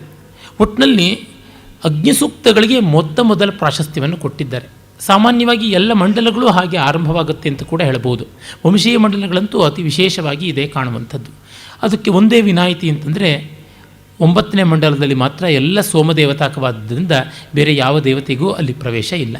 ಆದರೆ ಅಗ್ನಿ ಸೋಮನನ್ನು ಸ್ವೀಕರಿಸುವುದು, ಎಲ್ಲವೂ ಕೂಡ ಅಗ್ನಿ ಶೋಮೀಯವಾದ ವ್ಯವಸ್ಥೆ. ಅಗ್ನಿ ಅನ್ನಾದನಾದರೆ ಸೋಮ ಅನ್ನ. ಈ ಅನ್ನಾದಗಳ ಕನ್ಸ್ಯೂಮರ್ ಆ್ಯಂಡ್ ಕನ್ಸ್ಯೂಮೇಟ್ ಅಂತೀವಲ್ಲ, ಅದರ ವ್ಯವಹಾರವೇ ಇಡೀ ವಿಶ್ವ ಅಂತ ನಾವು ಎಷ್ಟೋ ಬಾರಿ ಕಂಡಿದ್ದೀವಿ. ಅದನ್ನು ಕೂಡ ಇದು ಸಂಕೇತ ಮಾಡ್ತಾ ಇದೆ ಅಂತ ಗೊತ್ತಾಗುತ್ತೆ. ಇಲ್ಲಿ ನಾವು ಈ ಋಗ್ವೇದದಲ್ಲಿ ಅನೇಕ ದೇವತಾ ಸ್ತುತಿಗಳನ್ನು ನೋಡ್ತೀವಿ ಅಂತ ಗೊತ್ತಿದೆ. ಇದನ್ನು ಹಿಡ್ಕೊಂಡು ಬೇಕಾದಷ್ಟು ಜನ ಬೇರೆ ಬೇರೆ ರೀತಿಯಾದ ಅಭಿಪ್ರಾಯಗಳನ್ನು ಮಾಡಿಕೊಂಡಿದ್ದಾರೆ. ಅದು ಒಳಿತು ಕೆಡುಕು ಎಲ್ಲ ಸೇರಿದೆ. ಇದನ್ನು ಮಹತ್ವದ್ದೇ ಅಲ್ಲ ಅಂತ, ಇದಕ್ಕಿಂತ ದೊಡ್ಡದು ಇನ್ಯಾವುದೂ ಇಲ್ಲ ಅಂತ ಎಲ್ಲ ನಡೆದಿದೆ. ಆಮೇಲೆ ಇಲ್ಲಿರುವಂಥ ವಾಚ್ಯಾರ್ಥವನ್ನು ಸಂಪೂರ್ಣವಾಗಿ ಅವಗಣಿಸಿ ಎಲ್ಲವೂ ಕೂಡ ಸಾಂಕೇತಿಕವಾದ ಅರ್ಥ, ರೂಢ್ಯರ್ಥ ಯಾವುದೂ ಇಲ್ಲ, ಎಲ್ಲ ಯೌಗಿಕ ಅರ್ಥ ಅಂತ. ಈ ಸಂದರ್ಭದಲ್ಲಿ ಯೋಗಾರ್ಥ ಅಥವಾ ಯೌಗಿಕ ಅರ್ಥ ಮತ್ತು ರೂಢ್ಯರ್ಥ ಅಂತಂದರೆ ಏನು ಅನ್ನೋದನ್ನು ಹೇಳಬೇಕಾಗುತ್ತದೆ. ಯಾವುದೇ ಶಬ್ದಕ್ಕೆ ರೂಢಿಯಲ್ಲಿ ಒಂದು ಅರ್ಥ ಬಂದಿರುತ್ತೆ. ಆ ಶಬ್ದಗಳ ಧಾತು ಮೂಲವನ್ನು ಹಿಡಿದು ಹೋದರೆ ಮತ್ತೊಂದು ಅರ್ಥ ಇರುತ್ತೆ. ಎಷ್ಟೋ ಬಾರಿ ಎರಡು ಒಂದೇ ಕೂಡ ಆಗಿರುತ್ತದೆ. ಉದಾಹರಣೆಗೆ ಒಂದೇ ಆಗಿರುವುದಕ್ಕೆ ನಾವು ಬೇಕಾದಷ್ಟು ಶಬ್ದಗಳನ್ನು ನೋಡಬಹುದು. ಗುರು ಅನ್ನುವ ಶಬ್ದಕ್ಕೆ ಭಾರವಾದದ್ದು ಅನ್ನುವ ಅರ್ಥ ಉಂಟು. ದೊಡ್ಡದು ಅಂತ ತಾತ್ಪರ್ಯ. ಹೀಗಾಗಿ ದೊಡ್ಡದು ಅಂತಂದರೆ ಪಾಠ ಹೇಳ್ತಕ್ಕಂಥವನು ದೊಡ್ಡವನು ಅಂತ. ಈ ಯೋಗಾರ್ಥವಾಗಲಿ ರೂಢ್ಯರ್ಥವಾಗಲಿ ವಿರೋಧವಾಗಿ ಇಲ್ಲ. ಆದರೆ ಇನ್ನು ಕೆಲವು ಕಡೆ ಹಾಗಿಲ್ಲ, ಸಂಪೂರ್ಣ ವಿರೋಧವೂ ಆಗುವಂಥದ್ದು ಉಂಟು. ಉದಾಹರಣೆಗೆ ನಾವು ಜಲಜ ಅಂತ ನೋಡಿದ್ರೆ ನೀರಿನಲ್ಲಿ ಹುಟ್ಟಿದ್ದು ಕಮಲ ಅಂತ ಮಾಡ್ಕೊಳ್ತೀವಿ. ಕಮಲ ಪರಿಮಳ ಭರಿತವಾದದ್ದು, ಮೃದುವಾದದ್ದು, ಮನೋಹರವಾದದ್ದು, ಜಲೇ ಜಾತಂ ಜಲಜಂ ಅಂತ. ಆದರೆ ಜಲಜ ಅನ್ನೋದಕ್ಕೆ ಸೊಳ್ಳೆ, ಏಡಿ, ಮೀನು, ಪಾಚಿ, ಕೊಚ್ಚೆ ಎಲ್ಲ ಅರ್ಥಗಳು ಇವೆ. ಹೀಗಾಗಿ ಜಲಜ ಸೌರಭಂ ಪಶ್ಯ, ಜಲಜ ಸೌರಭವನ್ನು, ಕಮಲದ ಸೌರಭವನ್ನು ನೋಡು ಅಂತಂತಂದರೆ ಅಲ್ಲಿ ಸೌರಭ ಏನಿದೆ, ಮೀನಿಂದು ದುರ್ವಾಸನೆ, ಪಾಚಿಯದು ದುರ್ವಾಸನೆ ಅಂತಂತ ವಾದ ಮಾಡೋದಕ್ಕೆ ಸಾಧ್ಯ ಇದೆ. ಯಾಕೆಂದರೆ ಜಲದಲ್ಲಿ ಹುಟ್ಟಿದ್ದಿಲ್ಲ ಅಂತನ್ನುವ ಯೋಗಾರ್ಥವನ್ನು ಮಾಡಿಕೊಂಡಿದ್ದು. ಯೋಗಾರ್ಥ ಇದ್ದರೂ ನೀರಿನಲ್ಲಿ ಹುಟ್ಟಿದ್ದು ಪ್ರಸಿದ್ಧಿ ಕಮಲಕ್ಕೆ ಇರುವಂಥದ್ದು. ವಾರಿಜ, ಜಲಜ, ಪಯೋಜ, ನೀರಜ ಅಂತೆಲ್ಲವೂ ಕೂಡ ಕಮಲಕ್ಕೆ ಅಂತ ನಾವು ಹೇಳ್ತೀವಿ. ಹೀಗೆ ರೂಢಿಯನ್ನು ಸಂಪೂರ್ಣವಾಗಿ ಬಿಟ್ಟು ಯೋಗಾರ್ಥವನ್ನು ಮಾಡುವುದು ಒಂದು ಪರಂಪರೆ. ಆ ಥರ ವೇದವನ್ನು ಅರ್ಥೈಸಿದವರು ಕೆಲವರು ಪ್ರಾಚೀನರು ಇದ್ದಾರೆ, ನವೀನರು ಕೂಡ ಇದ್ದಾರೆ. ಯಾಸ್ಕಾದಿಗಳು ಒಂದು ಮಟ್ಟಕ್ಕೆ ಹಾಗೆ ಬರ್ತಾರೆ. ಇನ್ನು ನವೀನರಲ್ಲಿ ನಾವು ದಯಾನಂದ ಸರಸ್ವತಿಗಳಿಂದ ಅರವಿಂದರವರೆಗೆ ಇನ್ನೂ ಅನೇಕರನ್ನು ನೋಡ್ತೀವಿ. ಹಾಗೆ ಅಲ್ಲಿರುವಂಥದ್ದೆಲ್ಲ ಕೇವಲ ಅತ್ಯಂತ ಲೌಕಿಕವಾದದ್ದು, ಲೌಕಿಕ ಅನ್ನೋದಕ್ಕಿಂತಲೂ ಇನ್ನೂ ಹೆಚ್ಚು ಪ್ರಿಮಿಟಿವ್ ಅಂತೀವಲ್ಲ, ಆ ರೀತಿ ತೀರ ಪ್ರಾಥಮಿಕವಾದದ್ದು, ಬಾಲಿಶವಾದದ್ದು ಅನ್ನುವುದನ್ನು ಹೇಳ್ತಾರೆ. ಹಾಗೆ ಹೇಳುವರು ಬಹಳಷ್ಟು ಜನ ಪಾಶ್ಚಾತ್ಯ ವಿದ್ವಾಂಸರು ಮತ್ತು ಆಧುನಿಕ ವಿಚಾರವಾದಿಗಳು ಅಂತ ಅನ್ನಿಸಿಕೊಂಡವರು ಹೇಳ್ತಾರೆ. ಇವೆರಡಕ್ಕೂ ನಡುವೆ ಸತ್ಯ ಇರುತ್ತೆ ಅನ್ನೋದು ಸಾಮಾನ್ಯ ಪ್ರಜ್ಞೆಗೂ ಗೋಚರವಾಗುತ್ತದೆ. ಯಾವುದೇ ಒಂದು ಭಾಷೆಯಲ್ಲಿ ಯೋಗ, ರೂಢ ಎರಡೂ ಶಬ್ದಗಳು ಇರುತ್ತವೆ, ಎರಡನ್ನೂ ಗಮನಿಸಿಕೊಳ್ಳಬೇಕು. ಹಾಗೆ ವೇದದಲ್ಲಿ ಪ್ರಿಮಿಟಿವ್ ಅನ್ನುವಂಥದ್ದು ಇರುತ್ತೆ, ಇದ್ದರೆ ನಾವೇನು ಮುಜುಗರ ಮಾಡಿಕೊಳ್ಳಬೇಕಾಗಿಲ್ಲ. ಮತ್ತು ಪ್ರಿಮಿಟಿವ್ ಅಂತಂದರೆ ನಮಗೆ ಬೇಡದ್ದು ಅಂತ ಏನೂ ಅರ್ಥವಲ್ಲ. ನಿನ್ನೆ ದಿವಸ ನಾನು ಪ್ರಸ್ತಾವ ಮಾಡಿದ್ದೆ, ಜಾನಪದ ಅಂತ ಹೇಳಿ ಅದನ್ನು ವೇದಕ್ಕೆ ಒಂದು ಪ್ರತಿಕೋಟಿಯಾಗಿ, ವೇದದ ಆ್ಯಂಟಿಡೋಟ್ ಅನ್ನುವಂತೆ, ವೇದದ ವಿರೋಧಿ ಅನ್ನುವಂತೆ ತೋರ್ಪಡಿಸುವಂಥದ್ದು ಈಗ ನಡೀತಾ ಇದೆ. ಜಾನಪದೀಯವಾದ ಬುಡಕಟ್ಟಿನ ಅಧ್ಯಯನ ನಡೀಬೇಕು, ಈ ವೈದಿಕವಾದದ್ದು ಅದಕ್ಕೆ ವಿರುದ್ಧ ಅಂತ. ವಸ್ತುಸ್ಥಿತಿ ಆ ಥರದ್ದು ಅಲ್ಲ ಅಂತನ್ನುವುದನ್ನು ಹೇಳಿದ್ದೆ. ಅದಕ್ಕಾಗಿ ಕೇವಲ ಒಂದೆರಡು ಉದಾಹರಣೆಗಳನ್ನು ನಿಮ್ಮ ಮುಂದೆ ಇಡಬೇಕು ಅಂತ ನೆನ್ನೆಯೇ ನಾನು ನಿಶ್ಚಯ ಮಾಡಿದ್ದನ್ನು ಈಗ ಕಾರ್ಯರೂಪಕ್ಕೆ ತರ್ತಾ ಇದ್ದೀನಿ. ನೆನ್ನೆ ಸಮಯಾಭಾವದಿಂದ ಆಗಲಿಲ್ಲ ಅಷ್ಟೇ. ಯಾವುದು ಅಂತ ನಾನು ಹೇಳೋದಿಲ್ಲ, ಒಂದಷ್ಟು ಜಾನಪದ ಗೀತೆಗಳನ್ನು ಮತ್ತು ಒಂದಷ್ಟು ವೇದ ಮಂತ್ರಗಳನ್ನು ಹೇಳ್ತೀನಿ. ನೀವು ತೀರ್ಮಾನ ಮಾಡಬೇಕು ಯಾವುದು ಜಾನಪದ ಯಾವುದು ವೇದ ಅಂತ. ಮತ್ತು ನಾನು ಕನ್ನಡದಲ್ಲಿ ಹೇಳ್ತೀನಿ, ಸಂಸ್ಕೃತದಲ್ಲಿ ಹೇಳ್ತೀನಿ, ಅದು ಯಾವುದು ಅಂತ ಅನ್ನೋದನ್ನು ನೋಡ್ಕೊಳ್ಬೇಕು. ಬೂರುಗ ಮುತ್ತುಗ ಮರದಿಂದ ಮಾಡಿದ ಭಾರಿಯ ಬಂಡಿಯ ಮೇಲೆ ಏರಿ ನೀ ಬಾರವ್ವ ಬಂಗಾರ ಸಿಂಗಾರ ಸೂರೆಗೊಂಡೋಪನ ಮನೆಗೆ, ಇದು ಒಂದು. ಪಾವನ ಮಾಡವ್ವ ನಮ್ಮವ್ವ ಸರಸ್ವತಿ ಜೀವವ ತುಂಬಿ ಬಲ್ಪಿಂದ, ಜೀವವ ತುಂಬಿ ಬಲ್ಪಿಂದ ನಮ್ಮಲ್ಲಿ ದೇವರ ಪೂಜೆಗಾಗವ್ವ. ನನ್ನಿಯ ನುಡಿವಂತೆ ನಾಲಿಗೆ ಮಾಡವ ಮನ್ನಣೆಯನ್ನು ಪಡೆವಂತೆ, ಮನ್ನಣೆಯನ್ನು ಪಡೆವಂತೆ ಬುದ್ಧಿಯ ಚೆನ್ನಾಗಿ ಹರಸಿ ನಡೆಸವ್ವ. ನುಡಿಯಲಿ ಚೆನ್ನಾಗಿ ನುರಿಯಲಿ ಚೆನ್ನಾಗಿ ಒಡಮೂಡಿ ಬೆಟ್ಟ ದೊಡಲಿಂದ, ಒಡಮೂಡಿ ಬೆಟ್ಟ ದೊಡಲಿಂದ ಬಲವಾಗಿ ಪಡೆಯಲಿ ಕಲ್ಲು ಸೋಮವ. ಮತ್ತೆ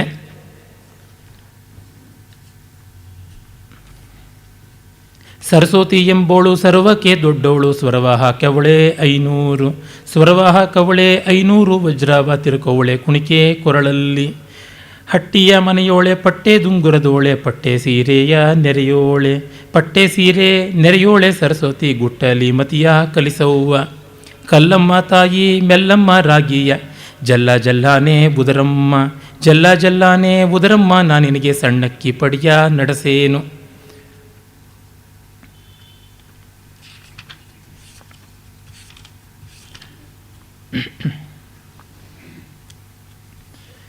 ಚಿನ್ನದ ಚಮ್ನಲ್ಲಿ ಪನ್ನೀರು ತಂದು, ಪನ್ನೀರು ತಂದಾಗ ಪಾದ ತೊಳೆದು, ಪಾದವ ತೊಳೆದಾಗ ಆ ನೀರ ಪಾನವ ಮಾಡಿ ನಡೆಯಲೇ ಎಲೆಗೌರಿ, ನಡೆಯಲೇ ಎಲೆಗೌರಿ ಮಠಕ್ಕೆ ಹೋಗೋಣ ಆಕಾಶವೇನುಂಟು ಚಪ್ಪರವೇ. ಇದಿಷ್ಟು ಕನ್ನಡದ ರೂಪ. ಇನ್ನು ಸಂಸ್ಕೃತದ ರೂಪ ನೋಡಿ.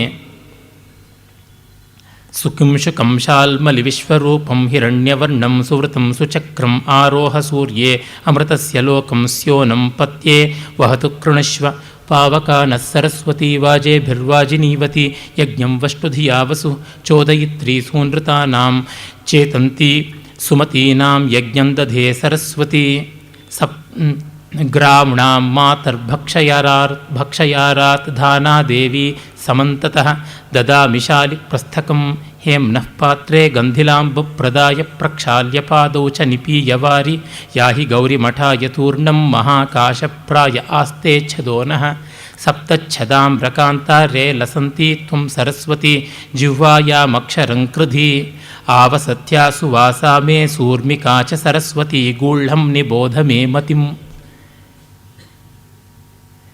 ಯಾರಿಗಾದರೂ ಯಾವುದು ಜಾನಪದ ಯಾವುದು ವೇದ ಅಂತ ಗೊತ್ತಾಗುತ್ತೆ. ನಾನು ಎರಡನ್ನೂ ವೇದವನ್ನು ಕನ್ನಡಕ್ಕೆ ಅನುವಾದ ಮಾಡಿದ್ದೀನಿ, ಕನ್ನಡವನ್ನು ವೇದ ಭಾಷೆಗೆ ಅನುವಾದ ಮಾಡಿದ್ದೀನಿ. ತ್ರಿಪದಿ ಇದ್ದರೆ ಗಾಯತ್ರಿ ಛಂದಸ್ಸಲ್ಲಿ ಅನುವಾದ ಮಾಡಿದ್ದೀನಿ. ಚತುಷ್ಪದಿ ಅಂದರೆ ಸಾಂಗತ್ಯ ಆ ಥರದ್ದಾಗಿದ್ದರೆ ನಾನು ತ್ರಿಷ್ಟುಪ್ಪು ಜಗತಿಯಲ್ಲಿ ಅನುವಾದ ಮಾಡಿದ್ದೀನಿ. ವೇದದ್ದು ಗಾಯತ್ರಿ ಛಂದಸ್ಸಲ್ಲಿದ್ದರೆ ತ್ರಿಪದಿಯಲ್ಲಿ ಅನುವಾದ ಮಾಡಿದ್ದೀನಿ. ವೇದದ್ದು ತ್ರಿಷ್ಟುಪ್ನಲ್ಲಿದ್ದರೆ ಸಾಂಗತ್ಯದಲ್ಲಿ ಅನುವಾದ ಮಾಡಿದ್ದೀನಿ. ಎರಡಕ್ಕೂ ಒಂದೇ ಭಾಷೆಯನ್ನೇ ಕಲ್ಪಿಸಿದ್ದೀನಿ ಅನುವಾದದಲ್ಲಿ. ಸಂಸ್ಕೃತದಿಂದ ಕನ್ನಡಕ್ಕೆ ಮಾಡುವಾಗ ಜಾನಪದ ಭಾಷೆ, ಜಾನಪದದಿಂದ ಸಂಸ್ಕೃತಕ್ಕೆ ಮಾಡುವಾಗ ವೈದಿಕ ಭಾಷೆ. ಏನಾದರೂ ವ್ಯತ್ಯಾಸ ಗೊತ್ತಾಗುತ್ತಾ ಅಂತನ್ನೋದನ್ನು ನೋಡಿದ್ರೆ ಸಾಮಾನ್ಯ ಯಾರೂ ಕಂಡುಹಿಡಿಯಲಾರರು ಅಂತ ಅನಿಸುತ್ತೆ. ಯಾಕೆ ಅಂತಂದರೆ ವ್ಯತ್ಯಾಸ ಇಲ್ಲ, ಇನ್ನೇನಲ್ಲ. ಈಗ ಉದಾಹರಣೆಗೆ ನೋಡಿ, ಏಳೆಲೆ ಮಾವಿನ ತಾಳಿನಲ್ಲಿರುವೋಳೆ ತಾಳಾದ ಗತಿಗೆ ನಲಿಯೋಳೆ, ತಾಳಾದ ಗತಿಗೆ ನಲಿಯೋಳೆ ಸರಸ್ವತಿ ನಾಲಿಗೆ ಅಕ್ಷರವ ನಿಲ್ಲಿಸವ್ವ. ಸಪ್ತಚ್ಛದಾಮ್ರಕಾಂತಾರೇ ಲಸಂತಿ ತ್ವಂ ಸರಸ್ವತಿ ಜಿಹ್ವಾಯಾಮಕ್ಷರಂಕೃಧಿ. ಹಟ್ಟಿಯ ಮನೆಯೋಳೆ ಪಟ್ಟೆ ದುಂಗರದೋಳೆ ಪಟ್ಟೆಯ ಸೀರೆ ನೆರೆಯೋಳೆ, ಪಟ್ಟೆಯ ಸೀರೆ ನೆರೆಯೋಳೆ ಸರಸ್ವತಿ ಗುಟ್ಟಲಿ ಮತಿಯ ಕಲಿಸವ್ವ. ಆವಸತ್ಯಾಸು ವಾಸಾ ಮೇ ಸೂರ್ಮಿಕಾಚ ಸರಸ್ವತಿ ಗೂಢಂ ನಿಬೋಧ ಮೇ ಮತಿಂ. ಇದು ಜಾನಪದ ಗೀತದ ಸಂಸ್ಕೃತ ಅನುವಾದ. ಬೀಸೋ ಕಲ್ಲಿಗೆ ಅವರು ಮಾಡಿರ್ತಕ್ಕಂಥ ಪ್ರಾರ್ಥನೆ, ಅದನ್ನು ಕಲ್ಲಮ್ಮ ತಾಯಿ ಮೆಲ್ಲಮ್ಮ ರಾಗಿಯ ಜಲ್ಲ ಜಲ್ಲನೇ ಉದರಮ್ಮ, ಜಲ್ಲ ಜಲ್ಲನೇ ಉದರಮ್ಮ ನಾನಿನಿಗೆ ಸಣ್ಣಕ್ಕಿ ಪಡಿಯ ನಡೆಸೇನು ಅನ್ನುವಂಥದ್ದು ಇಲ್ಲಿ ಬರುವ ಬೀಸುವ ಕಲ್ಲಿಗೆ ಸಂಬಂಧಪಟ್ಟಂಥ ಒಂದು ಮಂತ್ರ. ಅದಕ್ಕೆ ಸಂವಾದಿಯಾಗಿ ನಾವು ವೇದದಲ್ಲಿ ಮತ್ತೊಂದು ಗ್ರಾವಾಣ ಅಂತ ಹೇಳ್ಬಿಟ್ಟು ನೋಡ್ತೀವಿ. ಅದು ಯಜ್ಞದಲ್ಲಿ ಸೋಮವನ್ನು ಕುಟ್ಟುವುದಕ್ಕೆ ಬಳಸ್ತಕ್ಕಂಥ ಕಲ್ಲು. ಆ ಕಲ್ಲಿಗೆ ಮಾಡಿದ ಪ್ರಾರ್ಥನೆ. ಇಲ್ಲಿ ಧಾನ್ಯವನ್ನು ಬೀಸೋದಕ್ಕೆ ಮಾಡುವ ಬೀಸೋ ಕಲ್ಲಿನ ಪ್ರಾರ್ಥನೆ ಇದ್ದಂತೆ ಅದಕ್ಕೆ ಮಾಡುವಂಥ ಪ್ರಾರ್ಥನೆ. ಈಗ ಬೀಸೋ ಕಲ್ಲಿಗೆ ಮಾಡಿದ ಪ್ರಾರ್ಥನೆಯನ್ನು ಗಾಯತ್ರಿ ಛಂದಸ್ಸಿಗೆ ಅನುವಾದ ಮಾಡಿದ್ದೀನಿ ನೋಡಿ. ಗ್ರಾವಣ ಮಾತರ್ಭಕ್ಷ ಯಾರಾಧಾನಾ ದೇವಿ ಸಮಂತತಃ ದದಾಮಿ ಶಾಲಿ ಪ್ರಸ್ಥಕಂ.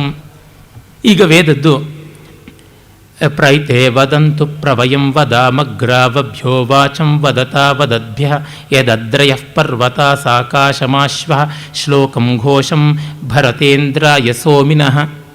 ಇದನ್ನು ನೋಡಿ, ನುಡಿಯಲಿ ಚೆನ್ನಾಗಿ ನುರಿಯಲಿ ಚೆನ್ನಾಗಿ ಒಡಮೂಡಿ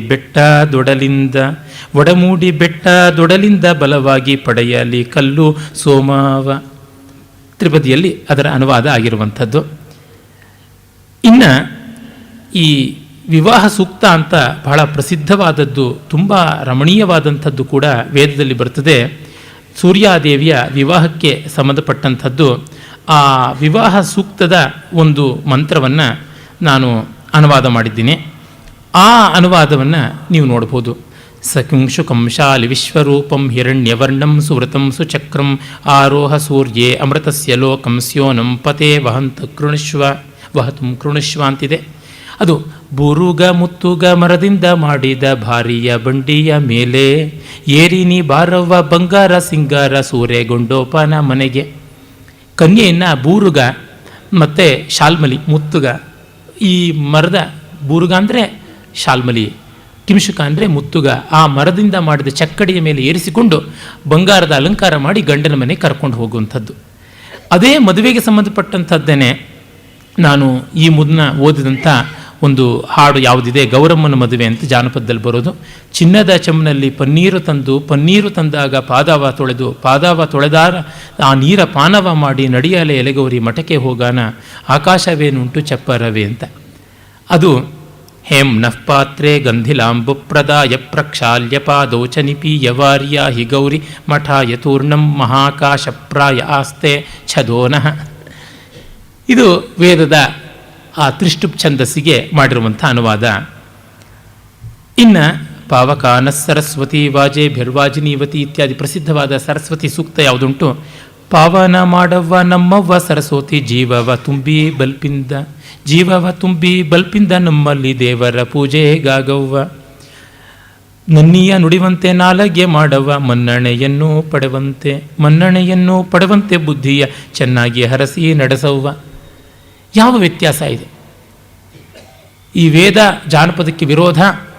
ವೇದ ವಿಶ್ವವಿದ್ಯಾಲಯವೋ ಸಂಸ್ಕೃತ ವಿಶ್ವವಿದ್ಯಾಲಯವೋ ಬಂದರೆ ಕನ್ನಡ ತೊಳ್ಕೊಂಡು ಹೊರಟೋಗ್ಬಿಡುತ್ತೆ.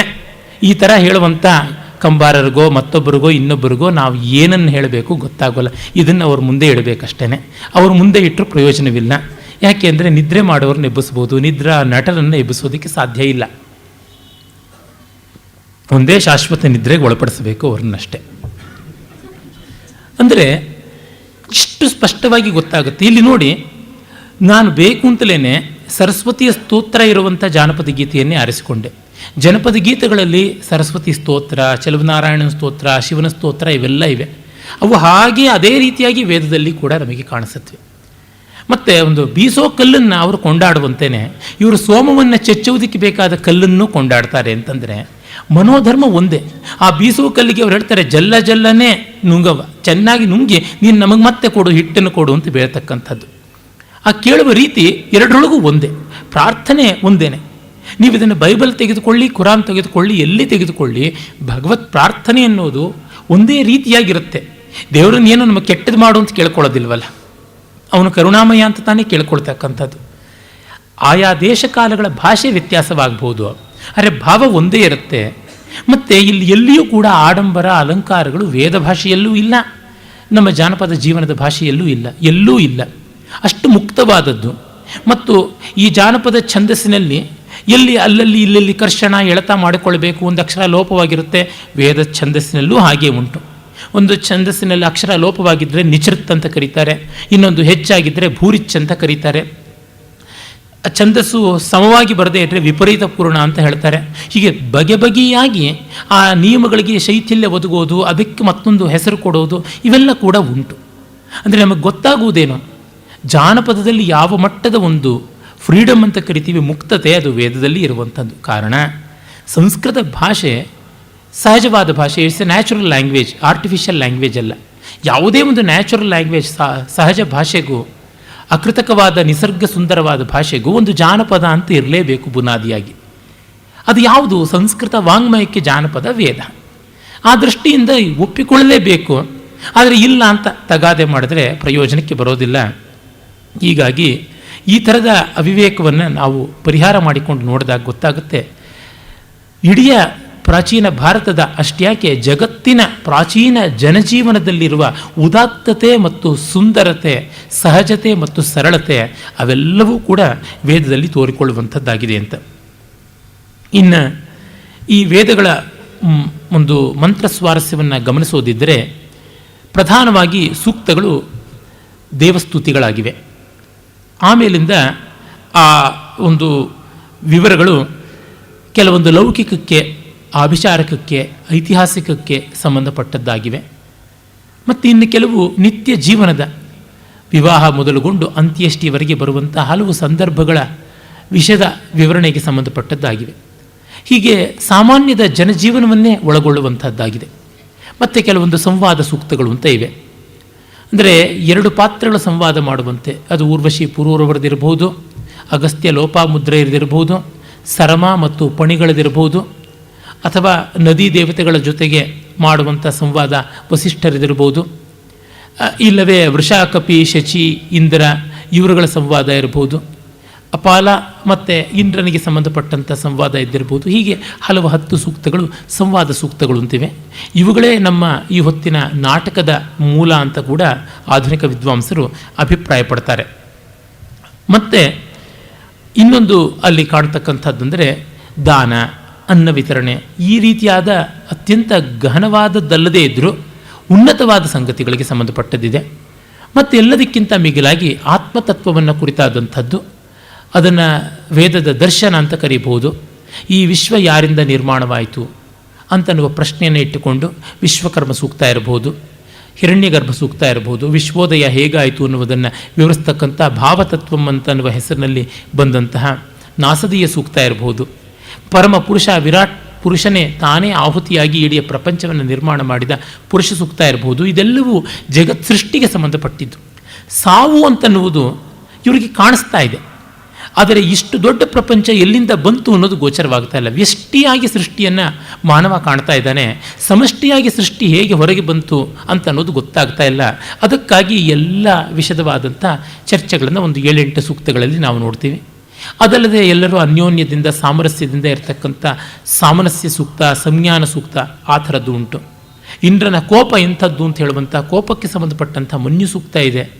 ಅದೇ ರೀತಿ ಒಳ್ಳೆಯ ಶ್ರದ್ಧೆಗಿರುವ ಬೆಲೆ ಎಂಥದ್ದು ಅಂತ ಹೇಳುವಂಥ ಶ್ರದ್ಧಾ ಸೂಕ್ತ ಉಂಟು. ಹೀಗೆ ಕೆಲವು ಭಾವನೆಗಳಿಗೆ ಸಂಬಂಧಪಟ್ಟದ್ದಿದೆ. ಮತ್ತು ಭೂಮಿಗೆ, ವಾಯುವಿಗೆ, ನೀರಿಗೆ ಇಲ್ಲ ಸಂಬಂಧಪಟ್ಟಂಥ ಮಂತ್ರಗಳು ಬೇಕಾದಂತೆ ಇವೆ. ಪ್ರಕೃತಿಯನ್ನೂ ದೇವನನ್ನಾಗಿ ಕಂಡದ್ದು, ಆತ್ಮ ಸಂಸ್ಕೃತಿಯನ್ನೂ ದೇವರನ್ನಾಗಿ ಕಂಡದ್ದು, ಎರಡನ್ನೂ ನಾವು ನೋಡ್ತೀವಿ.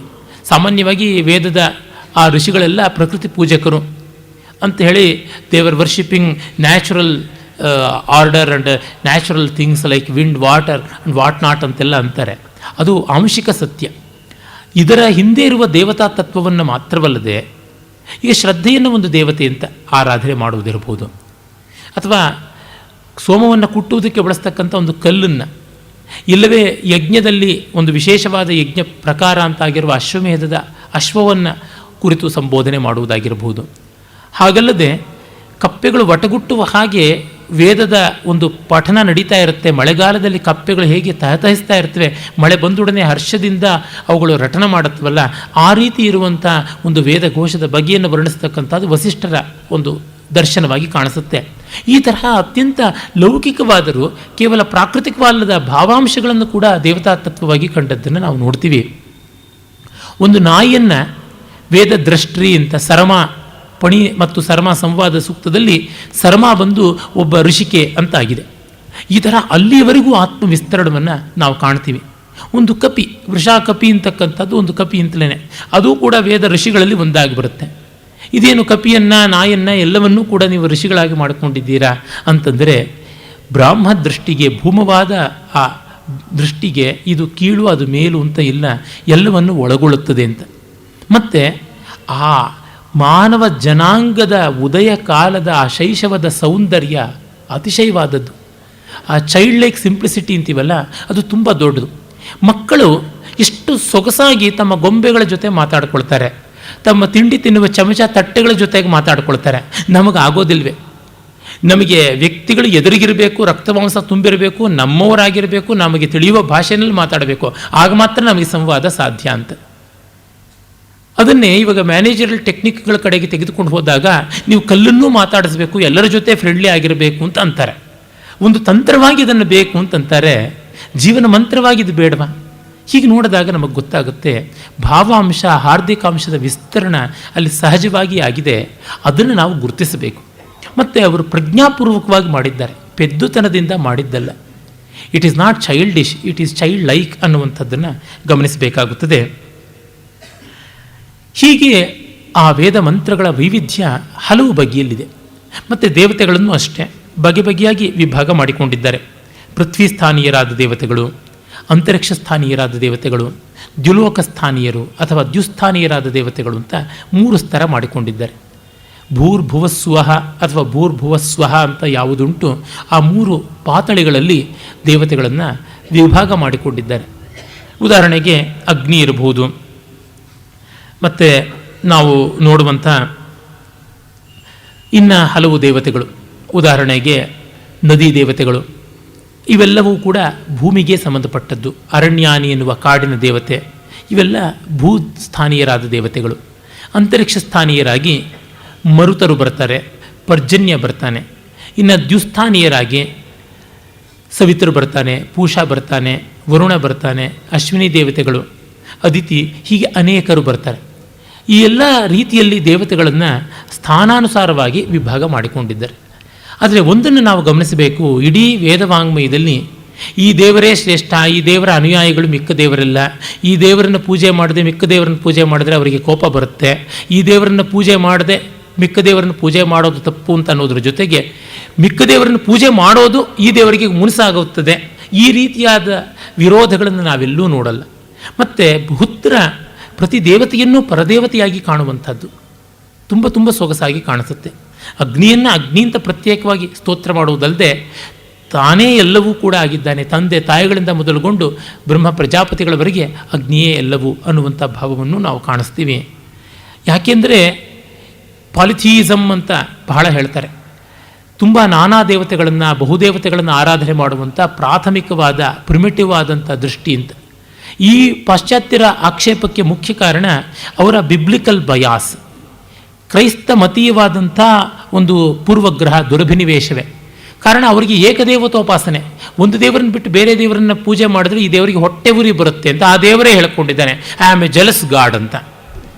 ಹಾಗಾಗಿ ಆ ದೇವರಿಗೆ ಅಸೂಯೆ ಇದ್ದ ಮೇಲೆ ದೇವರ ಭಕ್ತರುಗಳಿಗಿಲ್ಲದೆ ಇದ್ದರೆ ಏನು? ಅದಕ್ಕಾಗಿ ಅವರು ನಮ್ಮಲ್ಲಿ ಕೂಡ ಹೇಳ್ತಾರೆ, ನಿಮ್ಮಲ್ಲಿ ನಾನಾ ದೇವತೆಗಳು, ಅದು ಪ್ರೀ ಬಿಬ್ಲಿಕಲ್ ಆದಂಥದ್ದು, ಬೈಬಲ್ನ ಪೂರ್ವಯುಗದ್ದು, ಅವೆಲ್ಲ ಸಂಕುಚಿತವಾದ, ತುಂಬ ವಿಕಸಿತವಲ್ಲದ, ಅಪ್ರಬುದ್ಧವಾದ ರೀತಿ ಅಂತ. ಹಾಗೆ ಹೇಳುವುದಕ್ಕೆ ಯಾವ ಆಧಾರವೂ ಇಲ್ಲ. ನಮ್ಮಲ್ಲಿ ಏಕ ದೇವತೆಯಲ್ಲಿಯೇ ಅನೇಕ ದೇವತೆಗಳನ್ನು, ಅನೇಕ ದೇವತೆಯಲ್ಲಿ ಏಕದೇವತೆಯನ್ನು ಕಾಣ್ತಾರೆ. ಹಾಗಾಗಿ ಋಗ್ವೇದದಲ್ಲಿ ವಿಶೇಷವಾಗಿ ವಿಶ್ವೇ ದೇವತೆಗಳು ಅನ್ನುವ ಕಲ್ಪನೆ ಇದೆ. ಒಂದೇ ಸೂಕ್ತದಲ್ಲಿ ಎಲ್ಲ ದೇವತೆಗಳನ್ನು ವರ್ಣಿಸ್ತಕ್ಕಂಥದ್ದು, ಎಲ್ಲ ದೇವತೆಗಳಿಗೆ ಸ್ತೋತ್ರ ಮಾಡುವುದು. ಹಾಗಲ್ಲದೆ ಯಮಲ ದೇವತೆಗಳು ಅಂತ ಜೋಡಿ ಜೋಡಿಯಾಗಿ ದೇವತೆಗಳನ್ನು ಪ್ರಾರ್ಥನೆ ಮಾಡುವಂಥದ್ದು ಉಂಟು. ಅದು ಬಹಳ ಸೊಗಸಾದದ್ದು. ದ್ಯಾವ ಪೃಥ್ವಿ, ಮಿತ್ರ ವರುಣ, ಅಗ್ನ್ಯ ವಿಷ್ಣು, ಈ ಥರ ಬೇಕಾದಷ್ಟು ಜನ ಬರ್ತಾರೆ. ಅಂದರೆ ಎರಡೆರಡು ದೇವತೆಗಳನ್ನು ಒಟ್ಟೊಟ್ಟಾಗಿ ಸ್ತೋತ್ರ ಮಾಡುವಾಗ ಆ ದೇವತೆಗಳ ಸಾಮರಸ್ಯ ಎಂಥದ್ದು ಅಂತ ಗೊತ್ತಾಗುತ್ತೆ. ಹೀಗೆ ಎಲ್ಲ ದೇವತೆಗಳನ್ನು ಸಮಾಹಿತವಾಗಿ ನೋಡುವಂಥ ದೃಷ್ಟಿ ಋಗ್ವೇದದಲ್ಲಿ ಕಾಣುತ್ತದೆ. ಇನ್ನು ಸಂಖ್ಯೆ ಕೂಡ ಸೂಕ್ತದ್ದು ಬೇರೆ ಬೇರೆ ಆಗುತ್ತೆ. ಇಂದ್ರನಿಗೆ ಅತಿ ಹೆಚ್ಚು ಸೂಕ್ತ ಸಂಖ್ಯೆ ಸಂದಿರುವಂಥದ್ದು, ಸುಮಾರು 250ಕ್ಕೂ ಹೆಚ್ಚು ಸೂಕ್ತಗಳು ಇಂದ್ರ ದೇವತಾಕವಾಗಿವೆ. ಅಗ್ನಿಗೆ 200 ಸೂಕ್ತಗಳಿವೆ. ಇನ್ನು ಸೋಮನಿಗೆ 117 ಸೂಕ್ತಗಳು ಇದೆ. 3 ಬಹಳ ಮುಖ್ಯವಾದದ್ದು, ಇಂದ್ರ, ಸೋಮ, ಅಗ್ನಿ.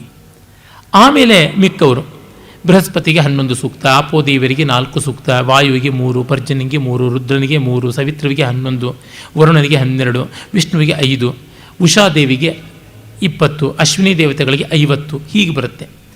ಈ ಸೂಕ್ತ ಸಂಖ್ಯೆಯಿಂದಲೇ ಈ ದೇವರು ಮುಖ್ಯ, ಆ ದೇವರು ಅಮುಖ್ಯ ಅಂತಲ್ಲ. ಯಾಕೆಂದರೆ ಎಲ್ಲ ದೇವರುಗಳಿಗೂ ತತ್ವದೃಷ್ಟಿಯಿಂದ ಸಮೈಕ್ಯವನ್ನು ಕಲ್ಪಿಸಿರುವುದನ್ನು ನಾವು ನೋಡ್ತೀವಿ. ಮತ್ತು ಒಂದೇ ದೇವರ ಬೇರೆ ಬೇರೆ ಹಂತಗಳನ್ನು ಕೂಡ ಕಾಣ್ತೀವಿ. ಸವಿತ್ರ ಅಂದರೆ ಸವಿತಾ ಸೂರ್ಯ, ಸೂರ್ಯದೇವರು, ಸವಿತ್ರ ಸೂರ್ಯ, ಪೂಷ, ಮಿತ್ರ, ಈ 4 ಹೆಸರುಗಳನ್ನು ಒಂದೇ ದೇವರಿಗೆ ಕಾಣ್ತೀವಿ. ಆ ಬಗ್ಗೆ ಪ್ರಾಚೀನ ಭಾಷ್ಯಕಾರರೇ ಹೇಳ್ತಾರೆ. ಉದಾಹರಣೆಗೆ ನಿರುಕ್ತದಲ್ಲಿ ದುರ್ಗಾಚಾರ್ಯರು ವ್ಯಾಖ್ಯಾನವನ್ನು ಮಾಡ್ತಾರೆ ಈ ಬಗ್ಗೆ. ಯಾಸ್ಕರ ಮಾತು ಹೀಗೆ ಬರುತ್ತೆ, ರಶ್ಮಿಪೋಷಂ ಪುಷ್ಯತಿ ಯದಾ ತದಾ ಪೂಷಾ ಅಂತ. ಸೂರ್ಯ ಸಂಪೂರ್ಣ ಮಂಡಲಾವೃತನಾಗಿ ಕಾಂತಿಯಿಂದ ಕಿರಣಗಳಿಂದ ಕೂಡಿದ್ದಾಗ ಪೂಷಾ ಅಂತ, ಪುಷ್ಣಾತಿ ಇತಿ ಪೂಷಾ ಅಂತ. ತುಂಬಿಕೊಂಡವನು ಮತ್ತು ಪೋಷಯತಿ, ಎಲ್ಲರಿಗೆ ತುಂಬಿಕೊಡ್ತಾನೆ ಅನ್ನೋದರಿಂದ, ಅಂದರೆ ಎಲ್ಲ ಜೀವರಾಶಿಗಳಿಗೂ ಬೇಕಾದ ಚೈತನ್ಯವನ್ನು ಕೊಡ್ತಾನೆ ಅನ್ನೋ ದೃಷ್ಟಿಯಿಂದ ಪೂಷಾ ಅಂತ. ಮತ್ತು ದೇವತೆಗಳಿಗೆ ವರ್ಣವನ್ನೂ ಹೇಳಿದ್ದಾರೆ. ಹಾಗೆ ಹೇಳುವಾಗ ಈ ಪೂಷಾ ದೇವರನ್ನು ಶೂದ್ರ ಅಂತ ಕರೆದಿದ್ದಾರೆ. ಅಂದರೆ ಜಗತ್ತಿಗೆ ತುಂಬಿಕೊಡ್ತಕ್ಕಂಥದ್ದು ಚೈತನ್ಯವನ್ನು ಶೂದ್ರತ್ವ ಅಂತ ಹೇಳಿ. ಶುಚಾ ದ್ರವತಿ ಇತಿ ಶೂದ್ರ ಅನ್ನುವುದೇ ಅಲ್ಲಿ ನಿರ್ವಚನ ಇರೋದರಿಂದ ಶೋಕಕ್ಕೆ ಕರಗಿ ಆ ಶೋಕಗ್ರಸ್ತರಿಗೆ ತುಂಬಿಸಿಕೊಡುವಂಥ ಉಪಕಾರದ ಕೆಲಸ ಮಾಡುವವನು ಶೂದ್ರ ಅನ್ನುವ ಭಾವ ಅಲ್ಲಿ ಕಾಣುತ್ತೆ. ಮತ್ತು ಉದಯಾತ್ ಪೂರ್ವಭಾವಿ ಸವಿತಾ ಉದಯಾಸ್ತಮವರ್ತಿ ಸೂರ್ಯ ಅಂತ ಸಾಯಣರು ಹೇಳ್ತಾರೆ. ಸೂರ್ಯ ಉದಯದ ಕಾಲದಲ್ಲಿ ಸವಿತೃ ಅಂತ ಆಗ್ತಾನೆ, ಮತ್ತು ಮುಂದೆ ಎಲ್ಲ ಹಂತದಲ್ಲಿಯೂ ಸೂರ್ಯ ಅಂತ ಆಗ್ತಾನೆ ಅಂತ. ಎರಡು ಒಂದೇ ಧಾತು, ಸುಧಾತುವಿನಿಂದಲೇ ಬಂದದ್ದು. ಸವಿತೃ ಅಂದರೆ ಹುಟ್ಟಿಸುವವನು, ಹುಟ್ಟಿದವನು ಅಂತ ಆಗುತ್ತೆ. ಸದ್ಯೋದಿತನಾದಂಥ, ಸದ್ಯ ಉದಿತನಾದಂಥವನನ್ನು ಸೂರ್ಯ ಅಂತ ನಾವು ಕರಿತೀವಿ, ಸವಿತೃ ಅಂತ.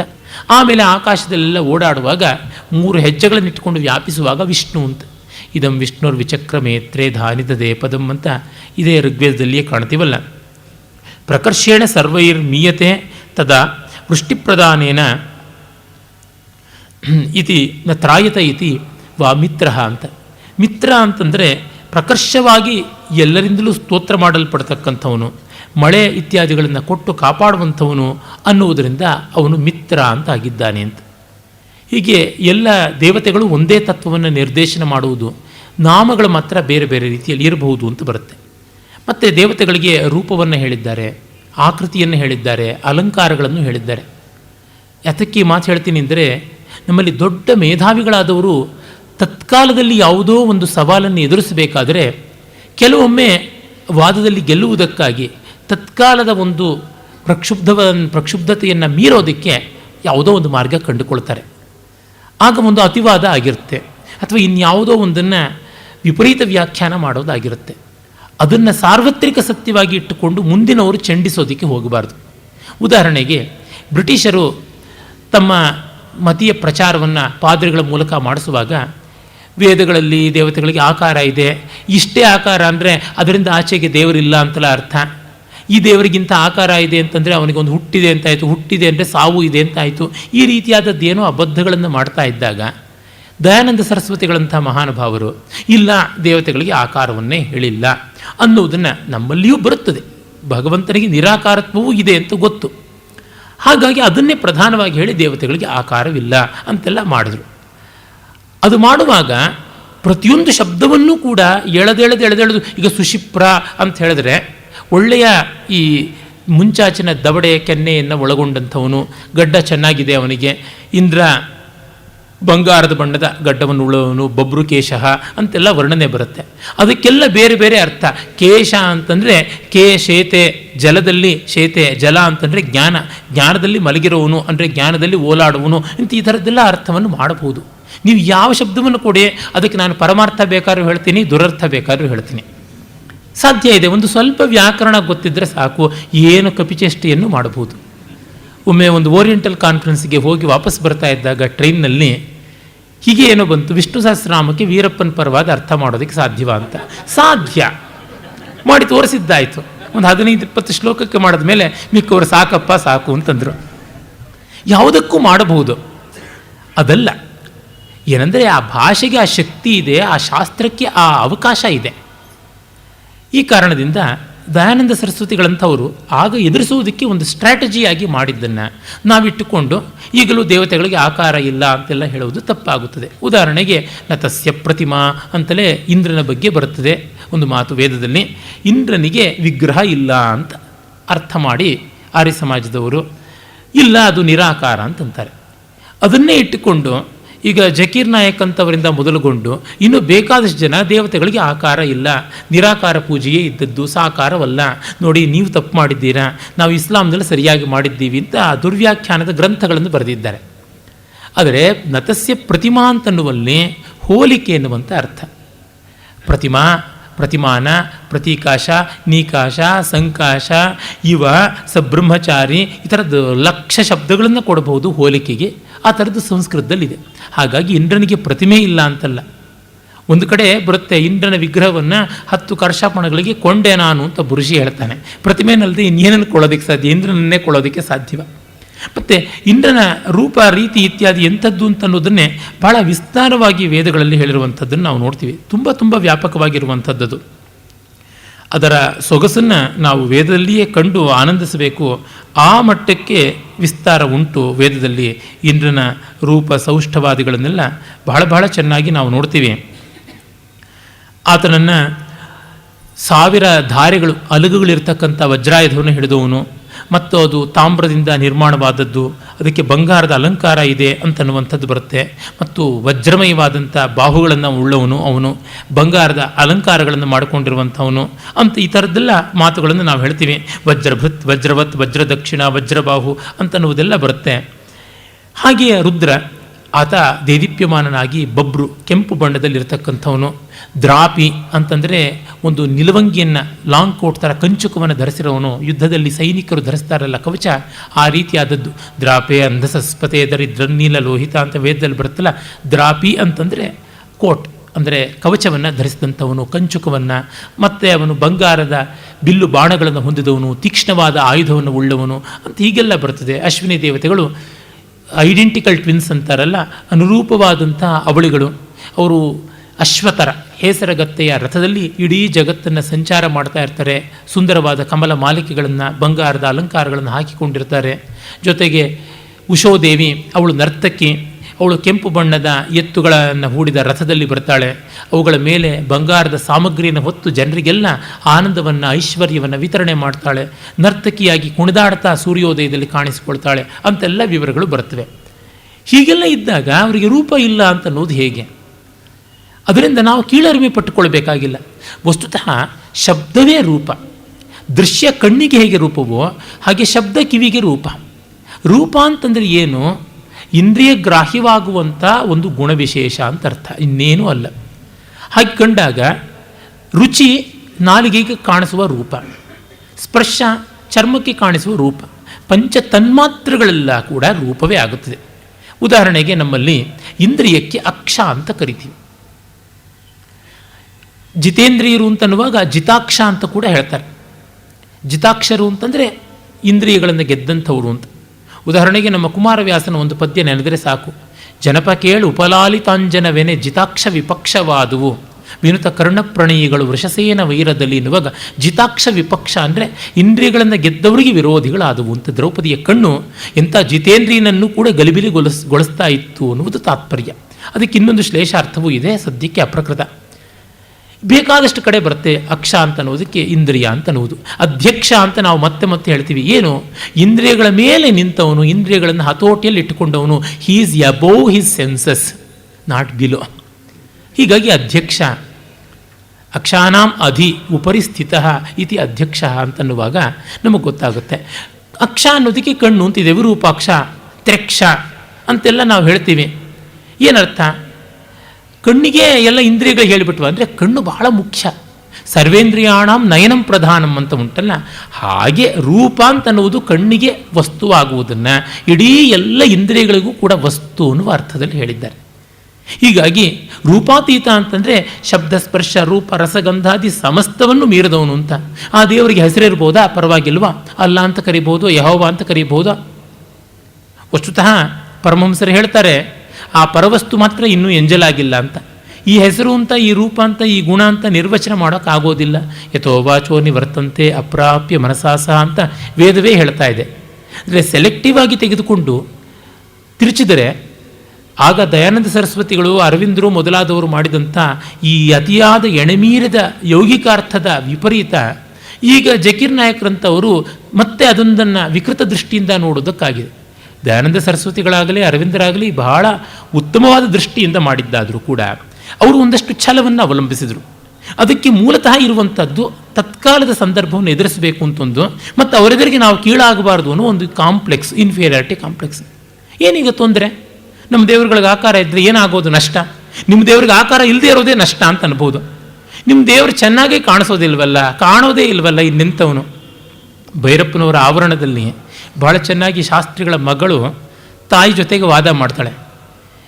ನಿನ್ನ ಕ್ರಿಸ್ತ ಒಂದು ಕೆನ್ನೆ ತೋರಿಸಿದ್ರೆ ಒಂದು ಕೆನ್ನೆಗೆ ಹೊಡೆದ್ರೆ ಇನ್ನೊಂದು ಕೆನ್ನೆ ತೋರಿಸು ಅಂತಾನೆ.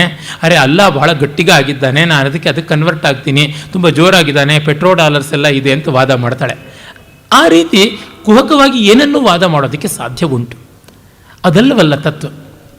ಇದರಿಂದ ಅವರ ಒಂದು ಅಪೂರ್ಣತೆಗೆ ನಾವು ನೋಡಿ ನಗಬೇಕೇ ಹೊರತು ಅವರು ನಮ್ಮನ್ನು ನೋಡಿ ನಗುತ್ತಾರೆ ಅಂತ ನಾವು ಮುಜುಗರ ಪಟ್ಟುಕೊಳ್ಳೋದು ಇಂಥದ್ದು ಬೇಕಿಲ್ಲ. ಈ ದೃಷ್ಟಿಯಿಂದ ಋಗ್ವೇದದ ದೇವತೆಗಳಿಗೆ ರೂಪವೂ ಉಂಟು, ರೂಪಾತೀತರೂ ಹೌದು, ಎರಡೂ ಹೌದು. ಪ್ರಕೃತಿಯ ಅಂಶದಲ್ಲಿ ಕೂಡ ಕಾಣಿಸ್ತಾರೆ, ನಮ್ಮ ಅಂತರಂಗದ ಭಾವನೆಗಳಾಗಿ ಕಾಣಿಸ್ತಾರೆ. ಹೀಗೆ ಪ್ರಜ್ಞೆಯ ಮಟ್ಟದಲ್ಲೂ ಇದ್ದಾರೆ, ಪ್ರಕೃತಿಯ ಮಟ್ಟದಲ್ಲೂ ಇದ್ದಾರೆ ಅಂತ ಗೊತ್ತಾಗುತ್ತದೆ. ಈ ಎರಡಕ್ಕೆ ಸಂಬಂಧ ಕಲ್ಪಿಸುವುದಕ್ಕಾಗಿ ದೇವತೆಗಳು ಅಂತ, ದೇವತೆಗಳ ರೂಪ ಅಂತ, ಆ ದೇವತೆಗಳ ಸಾಧನೆಗಳು ಅಂತ ಕಥೆಗಳು ಎಲ್ಲ ಕೂಡ ಬರಬೇಕಾಗುತ್ತದೆ. ವೇದಗಳಲ್ಲಿ ಪ್ರಧಾನವಾಗಿ ದೇವತೆಗಳ ಗುಣಸಂಕೀರ್ತನ, ಕಾರುಣ್ಯ ಮಹತ್ವವನ್ನು ಹೇಳುವುದುಂಟು. ರೂಪ ಒಂದು ಸ್ವಲ್ಪ ಬರುತ್ತೆ, ಕೆಲವೊಂದು ಕಡೆ ಕಥೆಯೂ ಬರುತ್ತೆ. ಯಾಕೆಂದರೆ ದೇವತೆಗಳ ಕಾರುಣ್ಯ ಮತ್ತು ದೇವತೆಗಳ ಅನುಗ್ರಹ ಪಡೆಯುವುದು ಮುಖ್ಯವಾಗಿದ್ದಾಗ ಇನ್ನು ಮಿಕ್ಕ ವಿವರಗಳು ಗೌಣವಾಗುವುದು ಸಹಜ. ಆ ಕಾರಣದಿಂದಲೇ ಅವು ಗೌಣವಾಗಿದೆ ಹೊರತು ಇಲ್ಲ ಅಂತ ಯಾರೂ ಕೂಡ ತೀರ್ಮಾನ ಮಾಡೋಕ್ಕಾಗೋದಿಲ್ಲ. ಮತ್ತು ಇಲ್ಲಿ ವೇದಗಳಲ್ಲಿ ಎಲ್ಲ, ಅದು ವಿಶೇಷತಃ ಋಗ್ವೇದದಲ್ಲಿ ಎಲ್ಲ ಮಂತ್ರವೂ ಛಂದೋಬದ್ಧ ಅಂತ ನೋಡಿದ್ವಿ. ಋಕ್ ಅನ್ನುವುದರಿಂದಲೇ ಅದು ಛಂದೋಬದ್ಧವಾದದ್ದು ಅಂತ ಗೊತ್ತಾಗುತ್ತದೆ. ಬೇಕಾದಷ್ಟು ಬಗೆಯ ಛಂದಸ್ಸುಗಳಿವೆ, ಅನೇಕ ಛಂದಸ್ಸುಗಳಿವೆ. ಪ್ರಾಯಶಃ ಋಗ್ವೇದದಲ್ಲಿ 14 ಛಂದಸ್ಸುಗಳು ಬಳಕೆಯಾಗಿರುವಂಥದ್ದು ಹೆಚ್ಚಾಗಿ. ಅದರೊಳಗೆ 7 ಛಂದಸ್ಸುಗಳಿಗೆ ಎಲ್ಲದ ಮಹತ್ವ ಇದೆ ಅಂತನ್ನೋದು ನಮಗೆ ಗೊತ್ತಾಗುತ್ತೆ. ಛಂದಸ್ಸು, ಋಷಿ, ದೇವತಾ ಇದು 3 ಇಲ್ಲದೆ ಸಾಮಾನ್ಯವಾಗಿ ಋಗ್ವೇದವನ್ನು ಅಧ್ಯಯನ ಮಾಡುವುದೇ ಇಲ್ಲ. ಯಾವುದೇ ಒಂದು ವೇದ ಮಂತ್ರವನ್ನು ಉಚ್ಚಾರ ಮಾಡಬೇಕಾದ್ರೆ ಋಷಿ, ಛಂದಸ್ಸು, ದೇವತಾದಿಗಳ ಪರಿಚಯ ಇರಬೇಕು ಅಂತಂತಾರೆ. ಹಾಗಾಗಿ ಮೊದಲಿಗೆ ಛಂದಸ್ಸು, ಆಮೇಲೆ ಋಷಿ, ದೇವತಾ ಇತ್ಯಾದಿಯನ್ನೆಲ್ಲ ನೋಡೋಣ. ಋಗ್ವೇದದಲ್ಲಿ 14 ವಿಶೇಷವಾಗಿ ಕಾಣಬರುವ ಮಂತ್ರಗಳು ಅಂತ ಶೌನಕರ ಛಂದೋನುಕ್ರಮಣಿಯಲ್ಲಿ ನಾವು ಕಾಣ್ತೀವಿ. ಗಾಯತ್ರಿ ಮೊದಲಿಗೆ ಬರುವಂಥದ್ದು. ಉಷ್ಣಿಕ್, ಅನುಷ್ಟುಪ್, ಬೃಹತಿ, ಪಂಕ್ತಿ, ತ್ರಿಷ್ಟುಪ್, ಜಗತಿ, ಅತಿಜಗತಿ, ಶಕ್ವರಿ, ಅತಿಶಕ್ವರಿ, ಅಷ್ಟಿ, ಅತ್ಯಷ್ಟಿ, ಧೃತಿ, ಅತಿಧೃತಿ. ಇದಲ್ಲದೆ ಏಕಪದ, ದ್ವಿಪದ, ಬಾರ್ಹತ, ಪ್ರಗಾಥ, ಕಾಕುಭ, ಮಹಾಬಾರ್ಹತ ಅಂತ ಇನ್ನು ಮಿಕ್ಕಂತೆ ಒಂದು 5-6 ಛಂದಸ್ಸುಗಳು ಬಂದು ಒಟ್ಟು 19 ಬಗೆಯ ಛಂದಸ್ಸುಗಳು ಗೌಣ, ಮುಖ್ಯ ಅಂತ ವಿವಕ್ಷೆಯಿಂದ ಆಗಿವೆ. ಅದರೊಳಗೆ ಎದ್ದು ಕಾಣುವಂಥದ್ದು ಗಾಯತ್ರಿ ಛಂದಸ್ಸು. ಇಡೀ ಋಗ್ವೇದದಲ್ಲಿ ಸುಮಾರು 2467 ಮಂತ್ರಗಳು ಗಾಯತ್ರಿ ಛಂದಸ್ಸಿನಲ್ಲಿವೆ. ಆಮೇಲೆ ನಾವು ನೋಡ್ತಕ್ಕಂಥದ್ದು ತ್ರಿಷ್ಟುಪ್, ಅದು 4253 ಮಂತ್ರಗಳು ಅಲ್ಲಿವೆ. ಮತ್ತು ಜಗತಿ, ಅದು 1348 ಮಂತ್ರಗಳು. ಆಮೇಲೆ ಅನುಷ್ಟುಪ್ನಲ್ಲಿ 855 ಮಂತ್ರಗಳು. ಗಾಯತ್ರಿ, ತ್ರಿಷ್ಟುಪ್, ಜಗತಿ ಬಹಳ ಮುಖ್ಯ. ಅಲ್ಲಿ ಗಾಯತ್ರಿಯನ್ನು ಅಗ್ನಿ ಮಂತ್ರಗಳು ಅಂತ, ಅಗ್ನಿ ಛಂದಸ್ಸು ಗಾಯತ್ರಿ ಅಂತ, ತ್ರಿಷ್ಟುಪ್ಪನ್ನು ಇಂದ್ರ ಛಂದಸ್ಸು ಅಂತೆಲ್ಲ ಗೌರವಿಸ್ತೀವಿ. ಮತ್ತು ಜಗತಿಯನ್ನು ಪವಮಾನ ಅಂತಂದರೆ ಸೋಮ ಛಂದಸ್ಸು ಅಂತ. ಈ 3 ಛಂದಸ್ಸುಗಳೇ 1000 ದಾಟಿರುವಂಥದ್ದು ಕೂಡ. ಪವಮಾನ ಅನ್ನುವ ಸೋಮನನ್ನು ಜಗತ್ತನ್ನು ಪೋಷಣೆ ಮಾಡುವ ದ್ರವ್ಯ ಅಂತ ಕರೆದ ಮೇಲೆ, ಅಗ್ನಿ ಜಗತ್ತಿಗೆ ಬೇಕಾದ ಈ ದ್ರವ್ಯವನ್ನೆಲ್ಲ ಹೀರುವಂತಹ ಜೀವನಲ್ಲಿ ಅಂತರ್ಗತವಾದ ಶಕ್ತಿ ಅಂತ. ಅಂದರೆ ನಮ್ಮೊಳಗೆ ಜಠರಾಗ್ನಿ ವೈಶ್ವಾನರನಾಗಿದ್ದು ಎಲ್ಲ ಸೋಮವನ್ನು ಅಂದರೆ ಆಹಾರವನ್ನು ಸ್ವೀಕಾರ ಮಾಡ್ತಕ್ಕಂಥವನು ಅಂತ ಭಗವದ್ಗೀತೆಯಲ್ಲಿ ಬರುತ್ತಲ್ಲ. ಅಹಂ ವೈಶ್ವಾನರೋ ಭೂತ್ವ ಪ್ರಾಣಿನಾಂ ದೇಹಮಾಶ್ರಿತಃ ಪ್ರಾಣಾಪಾನ ಸಮಾಯುಕ್ತ ಪಚಾಮ್ಯನ್ನಂ ಚತುರ್ವಿಧಂ. ಈ ಚತುರ್ವಿಧಾನ್ನವನ್ನು ಸೋಮ ಅಂತ ಕರಿತೀವಿ. ಅಂದರೆ ಬರೀ ಅನ್ನ ಅಂತಲ್ಲ, ಈಗ ಉಸಿರು ಅಂತ ತೆಗೆದುಕೊಂಡಾಗ ಶ್ವಾಸಕೋಶಗಳಿಗೆ ಅನ್ನ ಗಾಳಿ, ಆ ಅರ್ಥದಲ್ಲಿ ಸೋಮ ಪವಮಾನ ಅಂದರೆ ವಾಯು ಅನ್ನುವಂಥ ಅರ್ಥ. ಕಿವಿಗೆ ಶಬ್ದವಾಗಿ ಗ್ರಹಣೆಗೆ ಬಂದಾಗ ಕಿವಿಗೆ ಆಹಾರ ಶಬ್ದ. ಹೀಗೆ ಪಂಚೇಂದ್ರಿಯಗಳಿಗೆ ಆಹಾರವಾಗುವುದು, ಕರ್ಮೇಂದ್ರಿಯಗಳಿಗೆ ಆಹಾರವಾಗುವುದು, ಯಾವುದೆಲ್ಲ ನಾವು ಸ್ವೀಕರಿಸ್ತೀವಿ ಅದು ಆಹಾರ. ಆಹಾರ ಶಬ್ದದ ನಿರ್ವಚನವೇ ಆಗಿದೆ, ಆಹ್ರಿಯತ ಇತ್ಯಾಹಾರ. ಎಲ್ಲ ಕಡೆಯಿಂದಲೂ ಸೆಳೆದುಕೊಳ್ತೀವಿ, ತೆಗೆದುಕೊಳ್ತೀವಿ ಅಂತ. ಮತ್ತು ತೆಗೆದುಕೊಳ್ತಕ್ಕಂಥದ್ದು ಯಾವುದುಂಟು ಅದು ನಮ್ಮೊಳಗಿನ ಶಕ್ತಿ, ಅದು ಅಗ್ನಿ ಅಂತ. ಮತ್ತು ಇದೆಲ್ಲದರ ವ್ಯವಸ್ಥೆಯನ್ನು ನೋಡೋದು ಯಾವುದಿದೆ ಅದು ಇಂದ್ರ ಅಂತ. ಈ ಜಗತ್ತನ್ನು ನಾವು ಎಲ್ಲದಕ್ಕೂ ಅವಲಂಬಿಸಿದ್ದೀವಿ. We are dependent on this world ಅನ್ನುವಾಗ ವಿಶ್ವ ಅನ್ನುವ ಅರ್ಥದಲ್ಲಿ ಸೋಮ, ನಾವು ವ್ಯಕ್ತಿಗಳು ಜೀವ ಅನ್ನುವ ಅರ್ಥದಲ್ಲಿ ಅಗ್ನಿ. ಮತ್ತು ಈ ವಿಶ್ವಕ್ಕೂ ಅಂದರೆ ಲೋಕಕ್ಕೂ ಈ ಜೀವಕ್ಕೂ ಸಂಪರ್ಕವನ್ನು ಸಾಧಿಸಿ ಎರಡೂ ನಡೆಯುವಂತೆ ಮಾಡುವ ಒಂದು ವ್ಯವಸ್ಥೆ ಇಂದ್ರ ಅಂತ, ಅಂದರೆ ಈಶ್ವರ ಅಂತ. ಹೀಗಾಗಿ ಈ 3 ದೇವತೆಗಳೇ ಯಾತಕ್ಕೆ ಸೋಮಾಗ್ನಿಗಳು ಮತ್ತು ಇಂದ್ರನೇ ಯಾಕೆ ಅಂತಂದರೆ ಜಗಜ್ಜೀವೇಶ್ವರ ಯೋಗ ಅಂತ DVG ಮತ್ತೆ ಹೇಳ್ತಾರಲ್ಲ, ಅದು ಕಾಣಿಸುತ್ತೆ. ಇದು 3. ಆ ಕಾರಣದಿಂದಲೇ ಒಂದು ಫಿಲಾಸಫಿ ಅಂತ ಆಗಬೇಕಾದ್ರೆ ಅಲ್ಲಿ ಮುಖ್ಯವಾಗಿ ಜಗತ್ತಿನ ಬಗ್ಗೆ, ಜೀವದ ಬಗ್ಗೆ, ಈಶ್ವರನ ಬಗ್ಗೆ, ಲಾರ್ಡ್ ದೇವರ ಬಗ್ಗೆ, ಇದು 3ರ ಬಗ್ಗೆ ವಿಶೇಷವಾದಂಥ ಚರ್ಚೆ ಇರಬೇಕು. ಅದನ್ನು ಒಪ್ಪಿದೀವಾ ಬಿಟ್ಟವಾ ಅಂತ ಅನ್ನೋದನ್ನು ಅಲ್ಲಿಯೇ ತೀರ್ಮಾನ ಮಾಡಬೇಕು. ಒಪ್ಪೋದಕ್ಕೆ ಬಿಡೋದಕ್ಕೆ ಮುಂಚೆ ಅವುಗಳ ಸ್ವರೂಪ ನಿರ್ಣಯ ಆಗಬೇಕಲ್ಲ. ಆಮೇಲೆ ಅದು ಇದೆಯಾ ಇಲ್ಲವಾ ಅಂತನ್ನುವಂಥ ಅಂಗೀಕಾರ ತಿರಸ್ಕಾರ. ಹೀಗೆ ಈ 3 ದೇವತೆಗಳನ್ನು ಅಷ್ಟು ದೊಡ್ಡದಾಗಿ ಕಾಣುವುದಕ್ಕೆ ಇದೊಂದು ಕಾರಣ. ಮತ್ತು ಈ ಛಂದಸ್ಸುಗಳಲ್ಲಿ ಗಾಯತ್ರಿ ಛಂದಸ್ಸು ತುಂಬ ಚಿಕ್ಕದು, 3 ಪಾದಗಳ 24 ಅಕ್ಷರಗಳದ್ದು.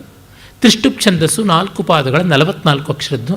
ಜಗತಿ ಛಂದಸ್ಸು 4 ಪಾದಗಳ 48 ಅಕ್ಷರದ್ದು ಛಂದಸ್ಸು. ಒಂದೊಂದು ಸಾಲಲ್ಲಿ 12 ಅಕ್ಷರ ಇದ್ದರೆ ಜಗತಿ, 11 ಅಕ್ಷರ ಇದ್ದರೆ ತ್ರಿಷ್ಟುಪ್ಪು, 8 ಅಕ್ಷರ ಇದ್ದರೆ ಗಾಯತ್ರಿ ಅಂತ ಆಗುತ್ತದೆ. ಇದು ಕೂಡ ನಾವು ಗಮನಿಸಬೇಕಾದದ್ದು, ಈ 8, 12 ಎರಡಕ್ಕೂ ಕೂಡ ಗುಣಕ ಇದೆ. They are multiples of 2 or 4 ಅಂತ ಗೊತ್ತಾಗುತ್ತದೆ. ಆದರೆ 11 ಹಾಗಲ್ಲ, ಯಾವುದರ ಮಲ್ಟಿಪಲ್ಲು ಅಲ್ಲ, ಇಟ್ಸ್ ಅನ್ ಆಡ್ ನಂಬರ್ ಅಂತ. ನಮಗೆ ಜೀವ ಮತ್ತು ಜಗತ್ತು ಬೇಗ ಬೇಗ ಕಾಣಿಸುತ್ತೆ, ಗೋಚರವಾಗುತ್ತೆ. ಆದರೆ ಈಶ್ವರ ತತ್ವ ನಮಗೆ ಗೋಚರವಾಗೋದು ಕಷ್ಟ ಮತ್ತು ಅದು ಅವಿಭಾಜ್ಯವಾಗಿ ನಿಲ್ಲುವಂಥದ್ದು.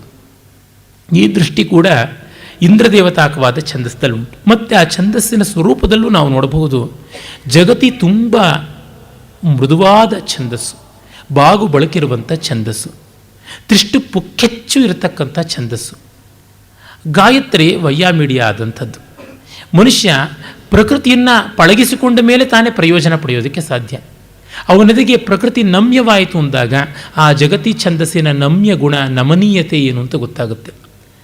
ಮತ್ತು ಮನುಷ್ಯನೂ ಕೂಡ ಹೆಚ್ಚು ಕಡಿಮೆ ಆಗ್ತಾ ಇರ್ತಾನೆ, ಮೃದುತ್ವ ಖರತ್ವ ಎರಡೂ ಇರುತ್ತದೆ ಅಂತಂದಾಗ ಆ ಗಾಯತ್ರಿಯಲ್ಲಿ ಕಾಣಿಸುವಂಥ ವ್ಯತ್ಯಾಸಗಳನ್ನು ಅವನು ಗೋಚರವಾಗುತ್ತೆ.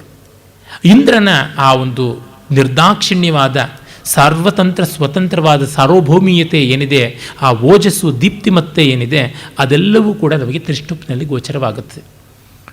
ಇನ್ನು ಅನುಷ್ಟುಪ್ಪಿನಲ್ಲಿ ಇರುವಂಥ ಒಂದು ಸ್ವಾರಸ್ಯ ಇಲ್ಲಿ ಎಷ್ಟು ಕಾಣ್ತಾ ಇಲ್ಲ ಅಂತ ಅನ್ನೋದಕ್ಕೆ ಕಾರಣ, ಗಾಯತ್ರಿಗೆ ಇನ್ನೊಂದು ಸಾಲನ್ನು ಸೇರಿಸಿದ್ರೆ ಅದು ಅನುಷ್ಟುಪ್ಪಾಗುತ್ತದೆ. ಆ ರೀತಿ ಗಾಯತ್ರಿ ಅನುಷ್ಟುಪ್ಪಿನ ಮಾತೆ ಅಂತ ಕರೀಬಹುದು. ವೇದದಲ್ಲಿ ಇದೆ, ಇಲ್ಲ ಅಂತ ಇಲ್ಲ. ಗಾಯತ್ರಿ ಛಂದಸ್ಸು 855 ಮಂತ್ರಗಳೇ ಇವೆ ಅಂತಂದೆ. ಮುಂದೆ ಲೌಕಿಕವಾಗಿ ಅದು ತುಂಬ ವ್ಯಾಪ್ತಿಗೆ ಬಂತು. ಅಂದರೆ ಲೌಕಿಕ ಭಾಷೆ ಬೆಳೆದಾಗ ವಿಸ್ತಾರ ಆಯಿತು. ವಾಲ್ಮೀಕಿ ರಾಮಾಯಣದಲ್ಲಿ ಶ್ಲೋಕ ಛಂದಸ್ಸನ್ನು ಕಂಡುಕೊಂಡ ಅಂದರೆ ಅನುಷ್ಟುಪ್ಪಿನ ಒಂದು ಪ್ರಕಾರ ಶ್ಲೋಕ. ಅನುಷ್ಟುಪ್ ಅಂದರೆ ಒಂದು ಸಾಲಿಗೆ 8 ಅಕ್ಷರದಂತೆ 4 ಸಾಲಿನ ಪದ್ಯ. ಅಲ್ಲಿ ನಮಗೆ 8 ಅಕ್ಷರದ 4 ಸಾಲು ಅನ್ನುವಾಗ ಒಂದು ಸಮತ್ವ ಬರುತ್ತೆ.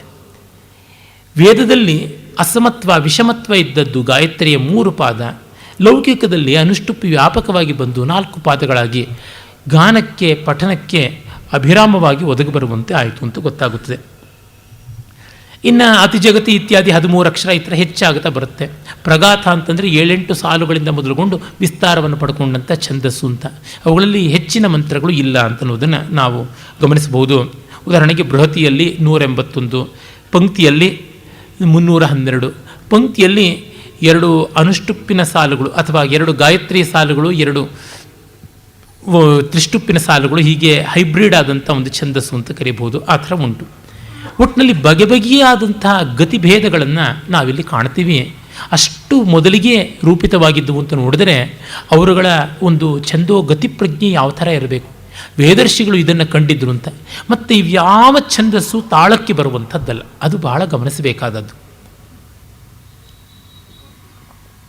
ಯಾಕೆ ತಾಳಕ್ಕೆ ಬರ್ಬೋದಾಗಿತ್ತಲ್ಲ, ತಾಳಕ್ಕೆ ಬಂದರೆ ನಮಗೆ ತಾಳ ತಟ್ಟುಕೊಂಡು ಹೋಗೋದ್ರೊಳಗಿರುವ ಮನಸ್ಸು ಅರ್ಥದ ಕಡೆಗೆ ಬರೋಲ್ಲ.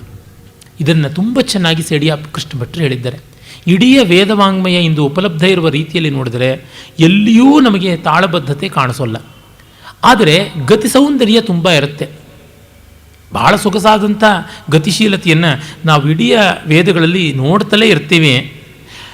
ವನೇಶು ವ್ಯಂತರಿಕ್ಷಂ ತತಾನ ವಾಜಮರ್ವತ್ಸುಪಯ ಉಸ್ರಿಯಾಸು ಹೃತ್ಸುಕ್ರತುಂ ವರುಣ ಅಪ್ಸ್ವಗ್ನಿಂ ದಿವಿ ಸೂರ್ಯ ಮತದಾತ್ ಸೋಮವದ್ರು. ಇಲ್ಲೆಲ್ಲ ಎಷ್ಟು ಗತಿಶೀಲತೆ ಇದೆ ನೋಡಿ. ಮಾನೇನೇ ವತಸ್ಥಿವಾನಂತರಿಕ್ಷೇ ವ್ಯೋಮಮೇ ಪೃಥಿವೀಂ ಸೂರ್ಯೇಣ ಅಯಂ ಯವುರ್ವಿ ಮಹಿನಾ ಮಹಿವ್ರತಃ ಕೃತ್ವಾ ವಿಭಾತ್ಯಜರೋ ನ ಶೋಚಿಷ. ಜಗತಿ ಛಂದಸ್ಸು ಕೇಳೋದಕ್ಕೆ ರಮಣೀಯವಾಗಿದೆ, ಆದರೆ ತಾಳ ಹಾಕ್ಕೊಳ್ಳೋಕ್ಕಾಗೋಲ್ಲ. ತಾಳದಲ್ಲಿ ನಮಗೆ ಅರ್ಥರಹಿತವಾಗಿದ್ದರೂ ಪರವಾಗಿಲ್ಲ. ಇದಕ್ಕೆ ಕ್ಲಾಸಿಕ್ ಉದಾಹರಣೆ ಕೊಡಬೇಕು ಅಂದರೆ ಈ ಕಾಲದ ವೆಸ್ಟರ್ನ್ ಮ್ಯೂಸಿಕ್ಕನ್ನು ಕೇಳಬೇಕು. ಆ ಸಾಹಿತ್ಯ ಯಾವುದಕ್ಕೂ ಅಲ್ಲ, 3 ಕಾಸಿಗೂ ಆಗಿರೋದಿಲ್ಲ, ಆ ಬೀಟ್ಸಿಂದಲೇ ಆಗುವಂಥದ್ದು. ಈ ರೀಮಿಕ್ಸ್ ಹಾಡುಗಳನ್ನು ನೋಡಿ, ಒಂದು ಕಾಲದ ಒಳ್ಳೆಯ ಸಾಹಿತ್ಯವನ್ನು ಕೂಡ ಕೇಳಿಸಿದಂತೆ ರೀಮಿಕ್ಸ್ನಲ್ಲಿ ಹಿಂದೆಯಿಂದ ಏಕತಾನತೆಯ ಸ್ಲೆಡ್ಜ್ ಹ್ಯಾಮರ್ನಲ್ಲಿ ಚೆಚ್ಚಿದಂತೆ ಇರುವಂಥ ಒಂದು ಲೈವನ್ನು ಕೊಟ್ಟುಬಿಡ್ತಾರೆ. ಶುದ್ಧ ಸಂಗೀತ ರಸಿಕರಲ್ಲಿ ತಾಳದ ಕಸರತ್ತನ್ನು ರಸಜ್ಞರು ಮೆಚ್ಚೋದಿಲ್ಲ. ರಾಗಾಲಾಪನೆಯ ಅಮೂರ್ತತೆಯನ್ನು, ಅವ್ಯಾಕೃತ ರೂಪವನ್ನೇ ಮೆಚ್ಚುತ್ತಾರೆ. ಪಾಮರರಿಗೆ ಬಹಳ ಬೇಗ ತಾಳ ಇಷ್ಟ ಆಗಿಬಿಡುತ್ತೆ. ತುಂಬ ರಸಿಕರಾದವರು ಸ್ವಲ್ಪ ತಾಳದ ಕೋಲಾಹಲ ಜಾಸ್ತಿ ಇದೆ ಅಂದರೆ ಅಲ್ಲಿ ಸುಳಿಯೋದಿಲ್ಲ. ಪಾಮರರಿಗೆ ಬಹಳ ಬೇಗ, ಯಾಕೆಂದರೆ ಅರ್ಥ ನಿರಪೇಕ್ಷವಾಗಿ ಒಂದು ಲಯ. ಮಕ್ಕಳನ್ನು ನೋಡಿ ಜೋಗಳ ತೂಗುವಾಗ ಅವರಿಗೆ ಸಾಹಿತ್ಯ ಅರ್ಥವಾಗತ್ಯ? ಇಲ್ಲ, ಆ ತಾಳಬದ್ಧತೆ. ಹೀಗಾಗಿ ಪ್ರಾಕೃತವಾದಂಥ ಲಯ ಇಲ್ಲಿ ಇಲ್ಲದೇ ಇರೋದು ಬಹಳ ವಿಶೇಷವಾದ ಕಂಡುಬರುವಂಥದ್ದು. ಇನ್ನೆಲ್ಲಿಯೂ ಇಲ್ಲದೆ ಇರುವಂಥದ್ದು. ಆ ಥರದ ಒಂದು ಸಾಹಿತ್ಯ ಪ್ರಕಾರ ಬೆಳೆದಿತ್ತೋ ಏನೋ ಸಂಸ್ಕೃತದಲ್ಲಿ ಗೊತ್ತಿಲ್ಲ. ಆದರೆ ವೇದರ್ಷಿಗಳು ಉದ್ದೇಶಪೂರ್ವಕವಾಗಿ ರಂಗಮಂತ್ರಗಳಲ್ಲಿ ಎಲ್ಲಿಯೂ ತಾಳವನ್ನು ತಂದಿಲ್ಲ. ಅಂದರೆ ಇದು ಧ್ಯಾನಶೀಲವಾದದ್ದು, ಸುಮ್ಮನೆ ಹಾಡಿಕೊಂಡು ಚಪ್ಪಾಳೆ ತಟ್ಟುಕೊಂಡು ಕೋಲಾಹಲ ಮಾಡುವುದಕ್ಕಲ್ಲ. ಇದು ಮನನಶೀಲವಾದದ್ದು. ಮನನಾಥ ತ್ರಾಯತೆ ಇತಿ ಮಂತ್ರ ಅಂತ ಮಂತ್ರ ನಿರ್ವಚನವೇ ಉಂಟಲ್ಲ ಅಂತ. ಇನ್ನು ಸಾಮದಲ್ಲಿ ಬಂದಿದ್ದಿರಬೇಕು ಅಂತ ಅನಿಸುತ್ತೆ. ಸಾಮ ಗಾನ, ಆ ಗಾನದಲ್ಲಿ ಒಂದು ತಾಳದ ವ್ಯವಸ್ಥೆ ಇದ್ದಿರಬೇಕು. ದುರ್ದೈವದಿಂದ ನಮಗೆ ಅದು ಲುಪ್ತವಾಗಿದೆ. ಅದಕ್ಕೆ ಒಂದು ಸೂಚನೆ ತಲವಕಾರ ಶಾಖೆ. ಈ ಹೊತ್ತು ತಲವಕಾರ ಶಾಖೆ ನಮಗೆ ಸಿಗ್ತಿಲ್ಲ. ತಲವಕಾರ ಶಾಖೆ ಉಪನಿಷತ್ತು, ಕೇನೋ ಉಪನಿಷತ್ತು ಸಿಗ್ತಾ ಇದೆ.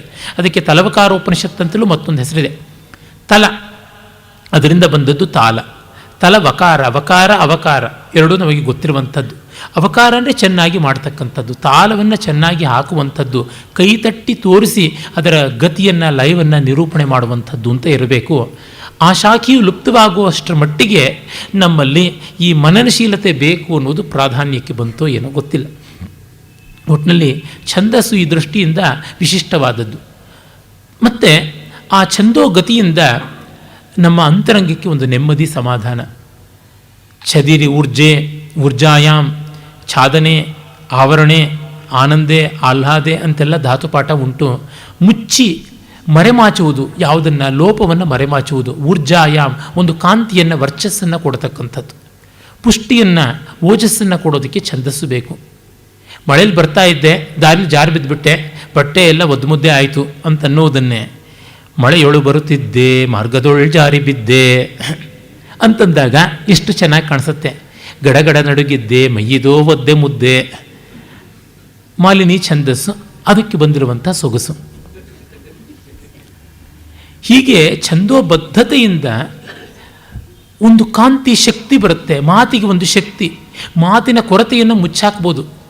ಎಷ್ಟೆಷ್ಟೋ ಪದ್ಯಗಳನ್ನು ಗದ್ಯವಾಗಿ ಅನುವಾದ ಮಾಡಿಬಿಟ್ರೆ ಅಲ್ಲಿ ಏನೂ ಇರೋದಿಲ್ಲ. ಇಷ್ಟೇನ ಅನಿಸ್ಬಿಡುತ್ತೆ, ಇದು ನಾವು ಬರೀಬಹುದು ಅಂತ. ನಾವು ಬರೀಬಹುದು ಅಂತ ಆದರೆ ಅದು ಸಾಹಿತ್ಯವಲ್ಲ. ನಾವು ಬರಿಬೇಕು ಇಂಥದ್ದು ಅಂದಾಗ ಸಾಹಿತ್ಯ ತಾನೆ. ಹಾಗೆ ಕಂಡಾಗ ಛಂದಸ್ಸು ಒಂದು ಆವರಣವನ್ನು, ಅಂದರೆ ಹರುಕು ಮುಚ್ಚುವಂಥದ್ದಾಗುತ್ತದೆ. ಮತ್ತು ಅದು ಒಂದು ಶಕ್ತಿಯನ್ನು, ಸ್ಫೂರ್ತಿಯನ್ನು ಕೊಡುತ್ತೆ. ಸೊಗಸಿದ್ದಲ್ಲಿ ಸಂತೋಷವಾಗುತ್ತದೆ ಅಂತ.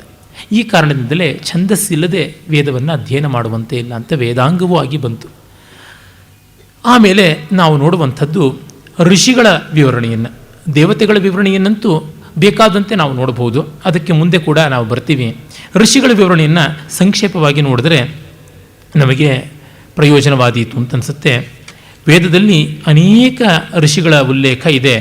ಬೃಹದ್ದೇವತಾ ಅಂತ ಯಾವುದುಂಟು ಅದೇ ಋಷಿಗಳ ಬಗ್ಗೆ ವಿಸ್ತಾರವಾದಂಥ ವಿವರಗಳನ್ನು ಕೊಡುತ್ತದೆ. ಮತ್ತು ಸರ್ವಾನುಕ್ರಮಣಿ ಅಂತ ಕೂಡ ಒಂದು ಉಂಟು. ಋಗ್ವೇದಕ್ಕೆ ಮಾಡಿರ್ತಕ್ಕಂಥ ಒಂದು ದೊಡ್ಡ ಸ್ಟಡಿ ಇಂಡೆಕ್ಸ್. ಅಲ್ಲಿ ಕೂಡ ಋಷಿಗಳ ಬಗ್ಗೆ ಬೇಕಾದಷ್ಟು ಸಿಗುತ್ತದೆ.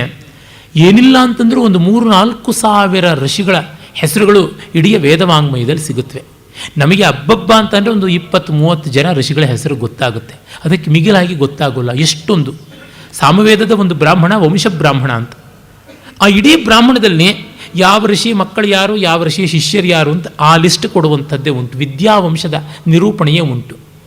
ಹಾಗೆಯೇ ಬೃಹದಾರಣ್ಯಕಾದಿ ಉಪನಿಷತ್ತುಗಳ ಕಡೆಯಲ್ಲಿ ಯಾರ್ಯಾರಿಂದ ಈ ವಿದ್ಯೆ ಪ್ರವರ್ತಿತವಾಗ್ತಾ ಬಂತು ಅಂತ ಕೊಡುವಂಥದ್ದು ಉಂಟು, ಆನುಪೂರ್ವಿಯನ್ನು. ಹೀಗೆ ಎಲ್ಲ ಕಡೆಯಲ್ಲೂ ಕೊಟ್ಟಿದ್ದಾರೆ. ಯಾತಕ್ಕೆ ಈ ಮಾತು ಹೇಳ್ತಿದ್ದೀನಿ ಅಂದರೆ, ನಮ್ಮಲ್ಲಿ ಡಾಕ್ಯುಮೆಂಟೇಷನ್ ಇಲ್ಲ ಅಂತ ಅನ್ನೋರು ಮೊದಲು ಇವನ್ನೆಲ್ಲ ಕಂಡುಬಿಟ್ಟು ನೋಡಬೇಕು. ಯಾವುದೋ ಕಾಲದಲ್ಲಿ ಡಾಕ್ಯುಮೆಂಟೇಷನ್ನು, ಡಾಕ್ಯುಮೆಂಟರಿ, ಮತ್ತೊಂದು ಇವುಗಳ ಕಲ್ಪನೆ ಜಗತ್ತಿಗೆ ಇಲ್ಲದೇ ಇದ್ದಾಗ ಒಂದನ್ನೂ ಮರೆಯದೆ ಜ್ಞಾಪಕ ಇಟ್ಕೊಂಡಿದ್ದಾರೆ. 60-80 ತಲೆಮಾರುಗಳ ರಾಜವಂಶವನ್ನು, ಗುರುಮಠಗಳ ಪರಂಪರೆಯನ್ನೆಲ್ಲ ಬರೆದಿಟ್ಟುಕೊಂಡಿದ್ದಾರೆ. ವಂಶಕಾವ್ಯಗಳೇ ಇದೆ.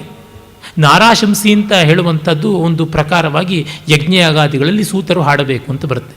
ಆ ನಾರಾಶಂಸಿ ಅನ್ನೋದು ಆ ರಾಜರುಗಳ ಯಜ್ಞ ಮಾಡಿಸಿದವರ ವಂಶಾವಳಿಯನ್ನು ಹೇಳುವಂಥದ್ದೇ ಆಗಿದೆ. ನಮ್ಮ ಹಳ್ಳಿಗಳಲ್ಲಿ ಈಗಲೂ ಕೂಡ ಮನೆ ಮನೆಗೆ ಹೋಗುವಂಥವರು ಅನೇಕ ಜನ ಇರ್ತಾರೆ. ಹೆಳವರು ಅಂತ ಒಂದು ಜಾನಪದೀಯ ವರ್ಗ ಉಂಟು. ಆ ಹೆಳವರ ಕೆಲಸ ಏನು ಅಂತಂದರೆ, ಪ್ರತಿ ಮನೆಯಲ್ಲಿಯೂ ವಂಶಾವಳಿ ಏನಿತ್ತು ಅನ್ನೋದನ್ನು ಹೋಗಿ ಹೇಳ್ತಕ್ಕಂಥದ್ದು. ಅವರು ಸುಮ್ಮನೆ ಭಿಕ್ಷೆ ತಿನ್ನುವರಲ್ಲ. ನಿಮ್ಮ ಹಿರಿಯರು ಇಂಥವರು ಇಂಥ ಕೆಲಸ ಮಾಡಿದ್ರು ಅಂತ ಪ್ರತಿಯೊಂದು ಮನೆಯ ಚರಿತ್ರೆಯೂ ಓರಲ್ ಟ್ರೆಡಿಷನ್ನಲ್ಲಿ ಮೌಖಿಕವಾಗಿ ತೋಂಡಿ ಸಂಪ್ರದಾಯದಿಂದ ಇಟ್ಟುಕೊಂಡವರಾಗಿದ್ದರು. ಆಗೆಲ್ಲ ಹಳ್ಳಿಗಳಲ್ಲಿ ವಿಷ್ಣು ಭಕ್ತಿ ಪರಂಪರೆಯಿಂದ ಸಾತಾನಿಗಳು ಅಂತ ಕರೀತಾರೆ. ಅವರುಗಳು ಹೋಗಿ ವಿಷ್ಣು ಭಜನೆ ಸಂಕೀರ್ತನೆ ಮಾಡೋರು. ಶೈವ ಪರಂಪರೆಯಿಂದ ಜಂಗಮರು ಎಲ್ಲ ಬಂದು ಅವರು ಮಾಡ್ತಾಯಿದ್ರು. ಮತ್ತು ಈ ಹೆಳವರು ಬಂದು ಅವರು ಮನುಷ್ಯರ ಆ ಒಂದು ಮನೆತನದ ವಂಶವನ್ನೆಲ್ಲ ಕುರಿತು ಹೇಳ್ತಾ ಇದ್ರು. ಹೀಗೆ ಪ್ರತಿಯೊಂದು ಕೂಡ ನಡೀತಾ ಇತ್ತು. ಯಾವುದು ಬಿಟ್ಟು ಹೋಗ್ತಾ ಇರಲಿಲ್ಲ. ಯಾರೂ ಕವಳಾತಾಯಿ ಅಂತ ಸುಮ್ಮನೆ ಭಿಕ್ಷೆ ಬೇಡ್ತಾ ಇರಲಿಲ್ಲ. ಒಂದಲ್ಲ ಒಂದು ಸಮಾಜಕ್ಕೆ ಉಪಯೋಗವಾಗುವಂಥ ಪ್ರೊಫೆಷನನ್ನು ಇಟ್ಕೊಳ್ತಾ ಇದ್ರು. ಈಗ ನಾವು ಹೇಳ್ತೀವಿ ನೋಡಿ, ನ್ಯೂಯಾರ್ಕ್ ಸಬ್ವೇನಲ್ಲಿ ಅಲ್ಲಿ ಒಂದು ಗೊಂಬೆಯನ್ನು ಕುಣಿಸ್ಕೊಂಡೊಬ್ಬ ಖರ್ಚೀಫ್ ಹಾಕ್ಕೊಂಡಿದ್ದ, ಮುಂದೆ ನಮ್ಮಲ್ಲಿ ಹಾಗೆ ಮಾಡೋದಿಲ್ಲ ಅಂತ. ನಮ್ಮಲ್ಲಿ ಹಗಲು ವೇಷಗಾರರು ಅಂತ ಬೇಕಾದಂತೆ ವೇಷಗಳನ್ನು ಮಾಡಿಕೊಂಡು ಕುಣಿದು ಕುಪ್ಪಳಿಸಿ ಮನೆ ಮನೆ ಮುಂದೆ ರಾಮಾಯಣ ಮಹಾಭಾರತಾದಿ ಕಥೆಗಳನ್ನು ಪಾಪ್ಯುಲರೈಸ್ ಮಾಡ್ತಾಯಿದ್ರು. ಇಲ್ಲದೇ ಇದ್ದರೆ ಯಾವ ದೂರದರ್ಶನ ಇತ್ತು, ಯಾವ ಡಿಸ್ಕವರಿ ಚಾನಲ್ಗಳಿರ್ತಾ ಇದ್ವು ಇವನ್ನೆಲ್ಲ ಪ್ರಚಾರ ಮಾಡೋದಕ್ಕೆ? ಮತ್ತು ಇನ್ನು ಯಾವ FM ರೇಡಿಯೋಗಳಿರ್ತಾ ಇದ್ವು, ಅವುಗಳಿಂದ ಆಗುವ ಸಂಸ್ಕೃತಿ ಪ್ರಚಾರ ಅಷ್ಟಕ್ಕಷ್ಟೇ. ಆದರೆ ಇದೆಲ್ಲ ನಡೀತಾ ಇತ್ತು. ಹಾಗಾಗಿ ಜನಸಾಮಾನ್ಯರಿಗೂ ಕೂಡ ಪ್ರತಿಯೊಂದು ವಿಷಯವೂ ತಿಳಿತಾ ಇತ್ತು. ಅಷ್ಟು ವ್ಯವಸ್ಥೆ ಮಾಡಿದರು. ಮತ್ತು ಇವಕ್ಕೆಲ್ಲಕ್ಕೂ ಪೋಷಕವಾಗಿ ನಿಲ್ಲಬೇಕು ಸಮಾಜ ಅಂತ. ಯಾವ ಒಂದು ಕಲೆಯು ಸೊರಗಬಾರದು ಅನ್ನುವಂಥ ದೃಷ್ಟಿ ಇತ್ತು. ಹೀಗಾಗಿ ಋಷಿ ಪರಂಪರೆಯನ್ನು ಜ್ಞಾಪಕ ಇಟ್ಟುಕೊಳ್ಳುವಂಥದ್ದು ನಮ್ಮಲ್ಲಿ ದೊಡ್ಡ ಸೌಭಾಗ್ಯವಾಗಿತ್ತು. ಕಾತ್ಯಾಯನನ ಸರ್ವಾನುಕ್ರಮಣಿಯಲ್ಲಿ, ಶೌನಕರ ಬೃಹದ್ದೇವತೆಯಲ್ಲಿ ಇದನ್ನು ವಿಶೇಷವಾಗಿ ಕಾಣ್ತೀವಿ. ಋಷಿರ್ ದರ್ಶನ ಅಂತ ದರ್ಶನ ಮಾಡಿದವನು ಋಷಿ. ಗತವು ಅನ್ನುವ ಧಾತುವಿನಿಂದ ಬಂದಂಥದ್ದು. ಅದನ್ನೇ ಸಾಯಣರು ಅತೀಂದ್ರಿಯಸ್ಯ ವೇದಸ್ಯ ಪರಮೇಶ್ವರಾನುಗ್ರಹೇಣ ಪ್ರಥಮತೋ ದರ್ಶನತ್ವ ಋಷಿತ್ವಂ ಅಂತ ಹೇಳ್ತಾರೆ. ನೋಡಿ, ವಂಶೀಯ ಮಂಡಲಗಳು ಅಂತ ಹೇಳಿದೆ. ಒಂದೊಂದು ವಂಶ, ಋಷಿಗಳ ವಂಶ ಎಷ್ಟು ಬೆಳೆದಿತ್ತು ಅಂತ ಹೇಳ್ಬಿಟ್ಟು ಗೊತ್ತಾಗುತ್ತದೆ. ಮೇಧಾತಿಥಿ ಇರ್ಬೋದು, ಕಕ್ಷಿವಾನ್ ಇರ್ಬೋದು, ಚವನ, ಅಗಸ್ತ್ಯ, ಗಾಧಿ, ಸಿಂಧುದ್ವೀಪ, ನೋಢ, ಗೌತಮ, ಪುರುಕುತ್ಸ, ಔರ್ವ, ನಾಭಾಗ, ನಾಭಾನೇದಿಷ್ಟ ಮತ್ತು ದೀರ್ಘತಮಸ್ಸು, ಹೀಗೆ ಎಷ್ಟು ಹೇಳ್ತಾ ಹೋದರೆ ಕೊನೆ ಮೊದಲಾಗೋದಿಲ್ಲ. ಮಧುಚ್ಛಂದ ಇರ್ಬೋದು, ದಕ್ಷಸೂತ್ರ ಇರ್ಬೋದು, ಯಮ ಇರ್ಬೋದು, ಕುತ್ಸ ಇರ್ಬೋದು, ಕುಸೀದಿ ಇರ್ಬೋದು, ತ್ರಿತ, ದ್ವಿತ, ಏಕತ, ಈ ಥರ ಎಷ್ಟು ಜನ ಬರ್ತಾರೆ. ಇನ್ನು ಸ್ತ್ರೀಯರೇ ಮಂತ್ರದೃಷ್ಟೀಯರಾಗಿದ್ದಂಥವ್ರು, ಅವ್ರನ್ನ ಋಷಿಕೆಯರು ಅಂತ ಕರೀತಾರೆ. ಆ ಬೃಹದ್ದೇವತೆಯಿಂದಲೇ ಓದ್ಬಿಡ್ತೀನಿ. ಘೋಷ, ಗೋಧ, ವಿಶ್ವವರ, ಅಪಾಲ, ಉಪನಿಷನ್ನಿಷತ್, ಬ್ರಹ್ಮಜಾಯ, ಜುಹೂರ್ನಾಮ, ಅಗಸ್ತ್ಯಸ್ಯ ಸ್ವಸಾದಿತಿ, ಇಂದ್ರಾಣಿ, ಚೇಂದ್ರ ಮಾತಾ ಚ, ಸರಮ, ರೋಮಶೋರ್ವಶಿ, ಲೋಪಾಮುದ್ರಾ ಚ, ನದ್ಯಶ್ಚ, ಯಮೀ, ನಾರೀ ಚ, ಶಶ್ವತಿ, ಶ್ರೀರ್ಲಾಕ್ಷ, ಸರ್ಪರಾಜ್ಞೀರ್ವಾಕ್, ಶ್ರದ್ಧಾ, ಮೇಧಾ ಚ, ದಕ್ಷಿಣ, ರಾತ್ರಿ, ಸೂರ್ಯ ಚ, ಸಾವಿತ್ರಿ, ಬ್ರಹ್ಮವಾದಿನ್ಯ ಈರಿತ ಅಂತ ಹೇಳಿಬಿಟ್ಟು ಘೋಷ ಅನ್ನೋಳು, ಗೋಧ ಅನ್ನೋಳು, ವಿಶ್ವವರ ಅನ್ನೋಳು, ಅಪಾಲ ಅನ್ನೋಳು, ಜುಹು ಅನ್ನೋಳು, ಮತ್ತು ಲೋಪಾಮುದ್ರ, ಇಂದ್ರಾಣಿ, ಸರಮ, ಅದಿತಿ, ರೋಮಶ, ಉರ್ವಶಿ, ಮತ್ತು ಯಮಿ, ನಾರಿ, ಶಶ್ವತಿ, ಶ್ರೀ, ಸರ್ಪರಾಜ್ಞಿ, ಶ್ವಾಕ್, ಶ್ರದ್ಧಾ, ಮೇಧ, ರಾತ್ರಿ, ಸೂರ್ಯ, ಸಾವಿತ್ರಿ, ಈ ತರಹ ಎಷ್ಟು ಋಷಿಕೆಯರಿದ್ದರು ಅಂತ ಗೊತ್ತಾಗುತ್ತದೆ. ಆಮೇಲೆ ಎಷ್ಟೋ ಜನ ರಾಜರುಗಳು ಋಷಿಗಳಾಗಿದ್ದರು ಅಂತ ಗೊತ್ತಾಗುತ್ತೆ. ಶೂದ್ರ ಋಷಿಗಳಾಗಿದ್ದರು ಅಂತ. ಕವಶ ಇಲೂಷ ಅನ್ನುವ ಶೂದ್ರಿಯ ಮಗ ಕವಶ ಇಲೂಷ ಇರ್ಬೋದು, ಮಹಿದಾಸ ಐತರೆಯ ಇರ್ಬೋದು, ಇವರೆಲ್ಲ ಶೂದ್ರ ಋಷಿಗಳಾಗಿದ್ದವರು, ರಾಜರುಗಳ ಋಷಿಗಳಾಗಿದ್ದವರು. ಅರುಣ ವೈತಹವ್ಯ ಇರ್ಬೋದು, ಸುದಾಸ ಪೈಜವನ ಇರ್ಬೋದು, ಮಾಂಧಾತ್ರಿ ಯೌವನಾಶ್ವ ಅಂದರೆ ಮಾಂಧಾತ್ರಿವಿನ ಮಗ ಯೌವನಾಶ್ವ ಇರ್ಬೋದು, ಮತ್ತು ಊರ್ಧ್ವಗ್ರಾವ, ಅರ್ಬುದಿ, ಇವರೆಲ್ಲ ಅನಾರ್ಯ ಋಷಿಗಳು. ಈ ಥರ ಬೇಕಾದಷ್ಟು ಜನ ಕ್ಷತ್ರಿಯರು, ಶೂದ್ರರು, ಬ್ರಾಹ್ಮಣೇತರರು ಅಂತನ್ನುವರೆಲ್ಲ ವೇದ ಮಂತ್ರಗಳನ್ನು ಕಂಡವರಾಗಿ ಇಂದೂ ಕೂಡ ಅವರು ಶಾಶ್ವತರಾಗಿದ್ದಾರೆ ಅಂತ ಗೊತ್ತಾಗುತ್ತದೆ. ಮತ್ತು ನಾರಾಯಣನೇ ಋಷಿಯಾಗಿರುವಂಥದ್ದು, ಪುರುಷ ಋಷಿಯಾದದ್ದು, ಹೀಗೆ ಅನೇಕ ದೇವತೆಗಳೇ ಋಷಿಗಳಾದಂಥದ್ದನ್ನು ನಾವು ನೋಡ್ತೀವಿ. ಮತ್ತು ಈ ಋಷಿಗಳಲ್ಲಿ ಹಲವರ ಕಥೆಗಳನ್ನು ಕೂಡ ನಾವು ಕಾಣ್ತೀವಿ. ಉದಾಹರಣೆಗೆ ದಧ್ಯಂಚ ಅಥರ್ವಣ, ಅವನ ಶಿರಸ್ಸನ್ನು ಇಂದ್ರ ಕತ್ತರಿಸಿಬಿಟ್ಟಾಗ ಕುದುರೆಯ ಶಿರಸ್ಸನ್ನು ಇಟ್ಟು ಅಶ್ವಿನಿ ದೇವತೆಗಳು ಅವನಿಂದ ಮಧುವಿದ್ಯೆಯನ್ನು ಕಲಿತರು ಅನ್ನುವಂಥ ಉಲ್ಲೇಖ ಇರಬಹುದು. ಇಂಥ ಒಂದು ಕಥೆ. ಹಾಗೆ ಅಗಸ್ತ್ಯರು ಲೋಪಾಮುದ್ರೆಯನ್ನು ಕಡೆಗಣಿಸಿದ್ದಾಗ ಲೋಪಾಮುದ್ರೆ ಮತ್ತೆ ಅಗಸ್ತ್ಯರನ್ನು ಬೇಡಿಕೊಳ್ಳೋದು, ಅಗಸ್ತ್ಯರ ಗೃಹಸ್ಥಾಶ್ರಮಕ್ಕೆ ಮರಳಿ ಬರುವಂಥದ್ದು, ಹೀಗೆ ಆ ಒಂದು ಋಷಿಗಳ ಜೀವನದ ಕಥೆ ಕಾಣಿಸುತ್ತದೆ. ವಿಶ್ವಾಮಿತ್ರ ವಸಿಷ್ಠರ ಕಥೆಗಳಂತೂ ಯಥೇಷ್ಟವಾಗಿ ಬರುತ್ತದೆ. ಈ ರೀತಿ ಋಷಿ ವಿವರಣೆಗಳು ಉಂಟು. ಇನ್ನು ದೇವತೆಗಳಿಗೆ ಸಂಬಂಧಪಟ್ಟದ್ದಂತೂ ಬಹಳ ಬಹಳ ವಿಸ್ತಾರವಾಗಿದೆ. ಆ ಒಂದು ಕೆಲವು ಅಂಶಗಳನ್ನು ನಾವೀಗ ಕಾಣಬಹುದು. ಮೊದಲಿಗೆ ನಾವು ಅಗ್ನಿಯಿಂದ ಆರಂಭ ಮಾಡಬಹುದು. ಅಗ್ನಿಯನ್ನು ಪ್ರಧಾನವಾದ ದೇವತೆ ಅಂತ ಮೊದಲಿಗೆ ಹೇಳಿದ್ದೆ. ಆತ ಜೀವತ್ವವನ್ನು ಸಂಕೇತ ಮಾಡುವಂಥವನು ಹೌದು. ಅಗಮ್ ನಯತೀತಿ ಅಗ್ನಿ ಅಂತ ಜಡವಾದದ್ದನ್ನು ಚೈತನ್ಯಗೊಳಿಸುವಂಥವನು ಅಗ್ನಿ ಅಂತ ಕೂಡ ಕಾಣ್ತೀವಿ. ಪುರೋಹಿತ, ಪುರೋಧಸ, ಪುರೋಧ ಅಂತಂತಾರೆ. ಮುಂದೆ ಇಡಲ್ಪಟ್ಟವನು, ನಾಯಕನಾದವನು ಅಂತ. ದೇವತೆಗಳಿಗೆ ಮುಖ, ಜಾತವೇದ, ಹುಟ್ಟಿನಿಂದಲೇ ವೇದಗಳನ್ನೆಲ್ಲ ಪಡ್ಕೊಂಡಂಥವನು ಅಂತ. ಆತ ಬಗೆ ಬಗೆಯಲ್ಲಿ ತೋರ್ಕೊಳ್ತಾನೆ.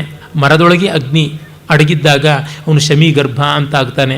ನೀರೊಳಗೆ ಅಡಗಿದ್ದಾಗ ಅಪಾಮ್ನಪಾತ್ ಅಂತ ಅಂದುಕೊಳ್ತಾನೆ. ಮೋಡಗಳ ಮಧ್ಯೆ ಇದ್ದಾಗ ವೈದ್ಯುತಾಗ್ನಿ ಅಂತ ಹೆಸರಾಗದವನು. ಭೂಸ್ಥಾನೀಯನಾಗಿದ್ದವನು ಅಗ್ನಿಯಾದವನು. ಅಂತರಿಕ್ಷದಲ್ಲಿ ಬಂದಾಗ ಸೋಮ, ಪವಮಾನ ಅಂತನಿಸಿಕೊಂಡು, ವಾಯು ಅಂತನಿಸಿಕೊಂಡು, ದ್ಯುಸ್ಥಾನೀಯನಾದಾಗ ಸವಿತ್ರ, ಸೂರ್ಯ, ಅರ್ಯಮ, ಪೂಷ, ಭಗ, ಆದಿತ್ಯ ಅಂತ ಅನೇಕ ಹೆಸರುಗಳನ್ನು ಪಡೆದವನಾಗ್ತಾನೆ ಅಂತ ಗೊತ್ತಾಗುತ್ತದೆ. ಗರ್ಭೋಯೋ ಅಪಾಂ ಗರ್ಭೋಪನಾನಾಂ ಗರ್ಭಶ್ಚಸ್ತಾತಾಂ ಗರ್ಭಶ್ಚರತಾಂ ಅದ್ರೌಚಿದಸ್ಮ ಅಂತರ್ದುರೋಣೆ ವಿಷಾಂನ ವಿಶ್ವೋ ಅಮೃತ ಸ್ವಾಧೀ ಅಂಥೇಳಿ ಎಲ್ಲದರ ಒಳಗೆ ಅವನಿದ್ದಾನೆ. ನೀರೊಳಗಿದ್ದಾನೆ, ನೆಲದೊಳಗಿದ್ದಾನೆ, ಮರದೊಳಗಿದ್ದಾನೆ, ಜೀವರಾಶಿಯಲ್ಲೆಲ್ಲ ಇದ್ದಾನೆ. ಅವನು ಆಹುತಿಯನ್ನು ಸ್ವೀಕಾರ ಮಾಡ್ತಾನೆ, ಅವನು ಆಹುತಿಯನ್ನು ಕೊಡುವವನೂ ಆಗಿದ್ದಾನೆ.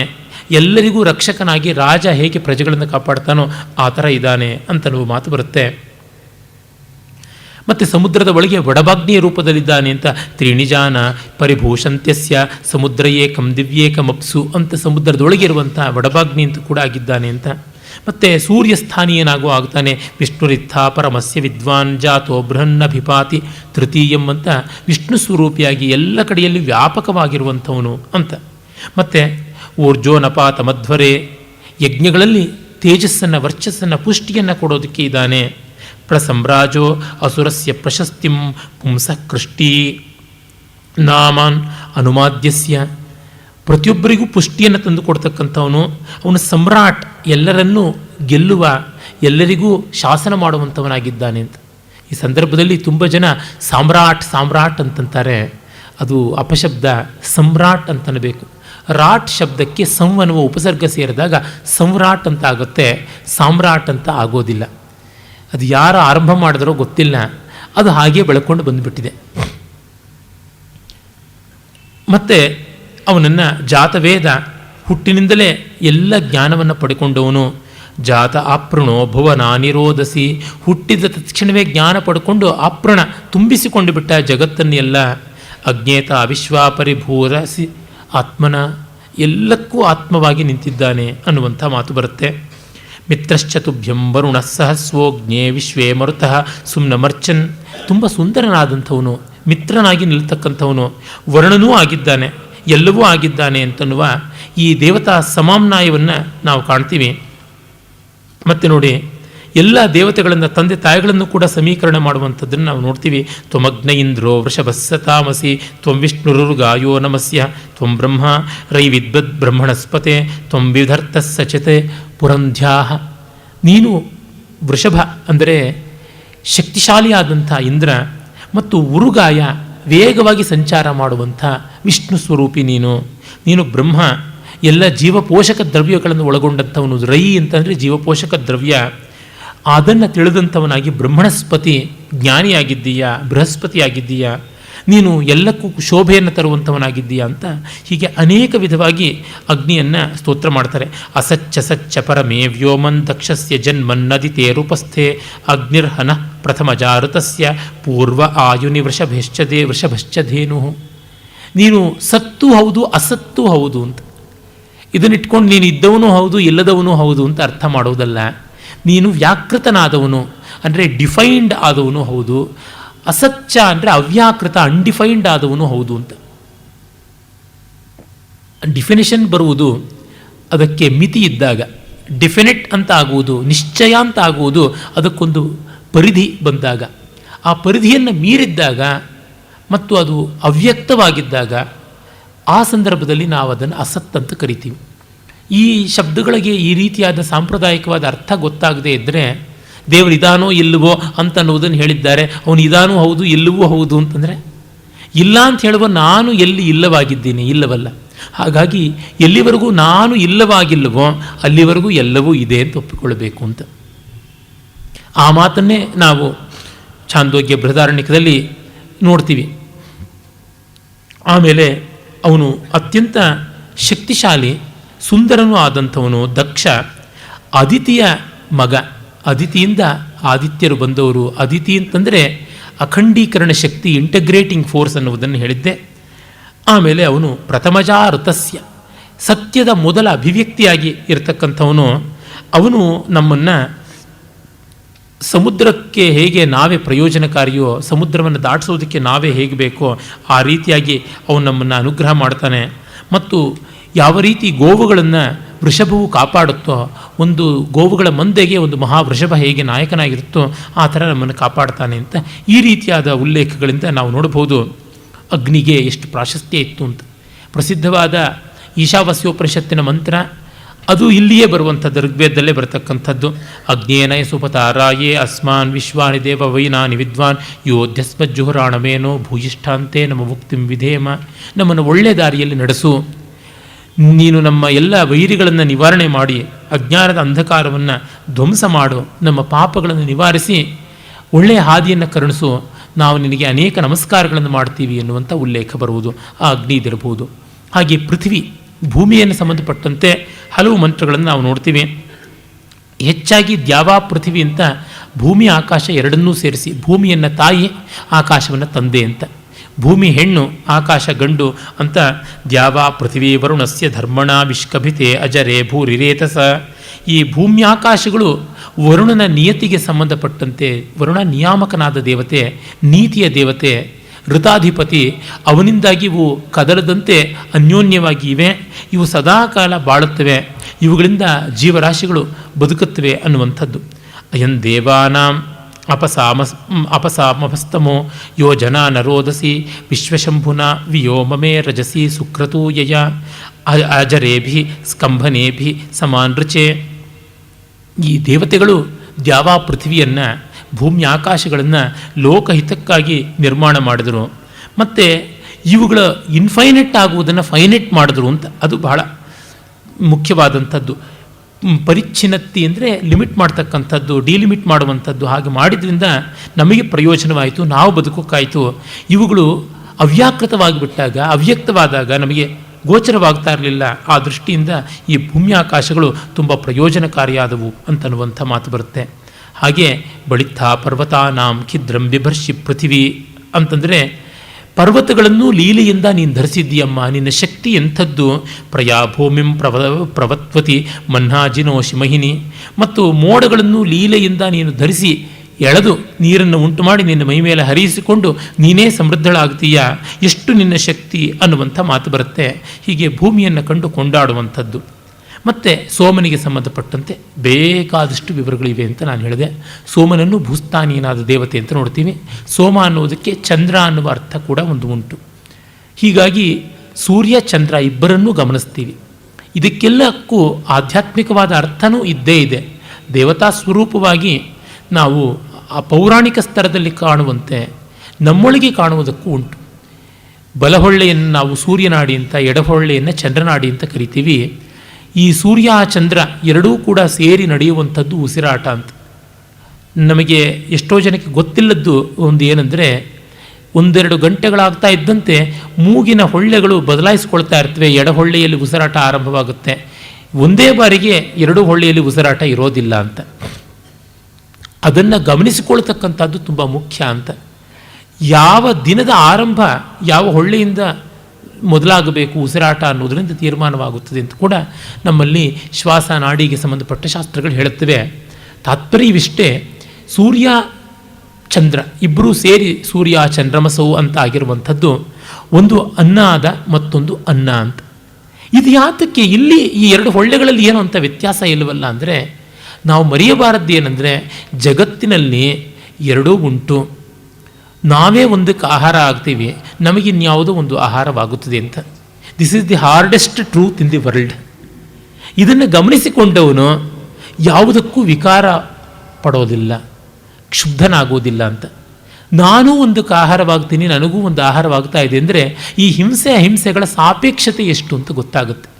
ಗಾಂಧಿ ಅಹಿಂಸೆಯನ್ನು ಒಂದು ಪರಮಾರ್ಥ ಮೌಲ್ಯವಾಗಿ ಹೇಳೋದ್ರಿಂದಲೇ ಅದೆಷ್ಟು ಅಪೂರ್ಣ ದರ್ಶನ ಅಂತ ಗೊತ್ತಾಗುತ್ತೆ. It's an incomplete philosophy, it's not at all philosophy. Complete ಆಗದೇ ಇದ್ದರೆ ಫಿಲಾಸಫಿ ಅಂತಲೇ ಹೇಳೋದಿಲ್ಲ ನಾವು. ದರ್ಶನ ಆಗಬೇಕು ಅಂದರೆ ಸಮಗ್ರತೆ ಬರಬೇಕಾಗುತ್ತೆ. ಹಿಂಸೆ ಮತ್ತು ಅಹಿಂಸೆಗಳಿಗಿರುವ ಸಾಪೇಕ್ಷತೆಯನ್ನು ತಿಳಿಪಡಿಸೋದು, ಮತ್ತು ನನ್ನ ಮಿತಿ ಏನು ಅಂತ ನಾನು ತಿಳ್ಕೊಳ್ಳುವಂಥದ್ದು. ನಾನೂ ಒಂದಕ್ಕೆ ಅನ್ನವಾಗಿ ಹೋಗಿಬಿಡ್ತೀನಿ ಅಂತ ಅನ್ನುವನು ಗೂಟ ಹೊಡ್ಕೊಂಡಿರಬೇಕು ಅಂತ ಲಂಚಕೋರ ಆಗೋದಿಲ್ಲ. ಲೋಕಹಿತಕ್ಕೆ ಕೂಡಿದ ಮಟ್ಟಿಗೂ ಪ್ರಯತ್ನ ಪಡ್ತಾನೆ. ಅದನ್ನು ಒಂದೊಂದು ಉಸಿರಿನಲ್ಲೂ ಕಾಣುವಾಗ ಅದಕ್ಕಿಂತ ದೊಡ್ಡ ಜ್ಞಾಪಕ ಇನ್ಯಾವುದು?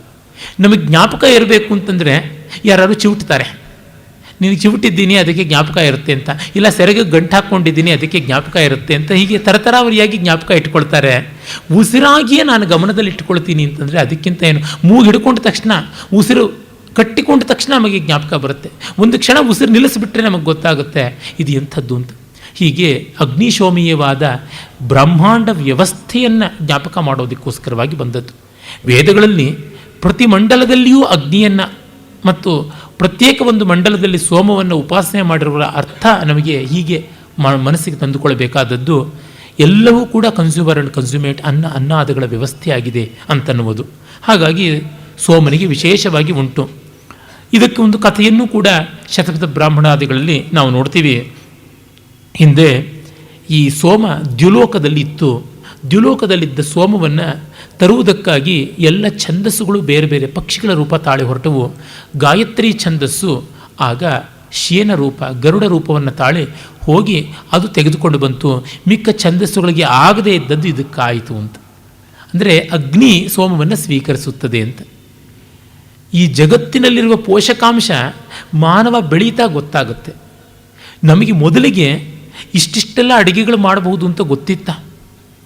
ಯಾರು ಭತ್ತವನ್ನು ಕಂಡು ಆ ಭತ್ತದ ಹೊಟ್ಟನ್ನು ತೆಗೆದು ಅಕ್ಕಿ ಮಾಡಿ ಅಕ್ಕಿಯನ್ನು ನೆನೆಸಿ, ಉದ್ದಿನ ಕಾಳನ್ನು ಕಂಡು ಆ ಕಾಳನ್ನು ಬೇಳೆ ಮಾಡಿ ಅದನ್ನು ನೆನೆಸಿ ಸಪ್ರಮಾಣವಾಗಿ 1:4 ಪ್ರಪೋರ್ಷನ್ನಲ್ಲಿ ನೆನೆಸಿ ರುಬ್ಬಿ ಕಾವಲಿ ಮೇಲೆ ಹಾಕಿದ್ರೆ ದೋಸೆ ಆಗುತ್ತೆ ಅನ್ನೋ ಮಹಾ ಸಂಶೋಧನೆ ಐನ್ಸ್ಟೀನ್ಗಿಂತ ಕಡಿಮೆ ಇಲ್ಲ ಇದು.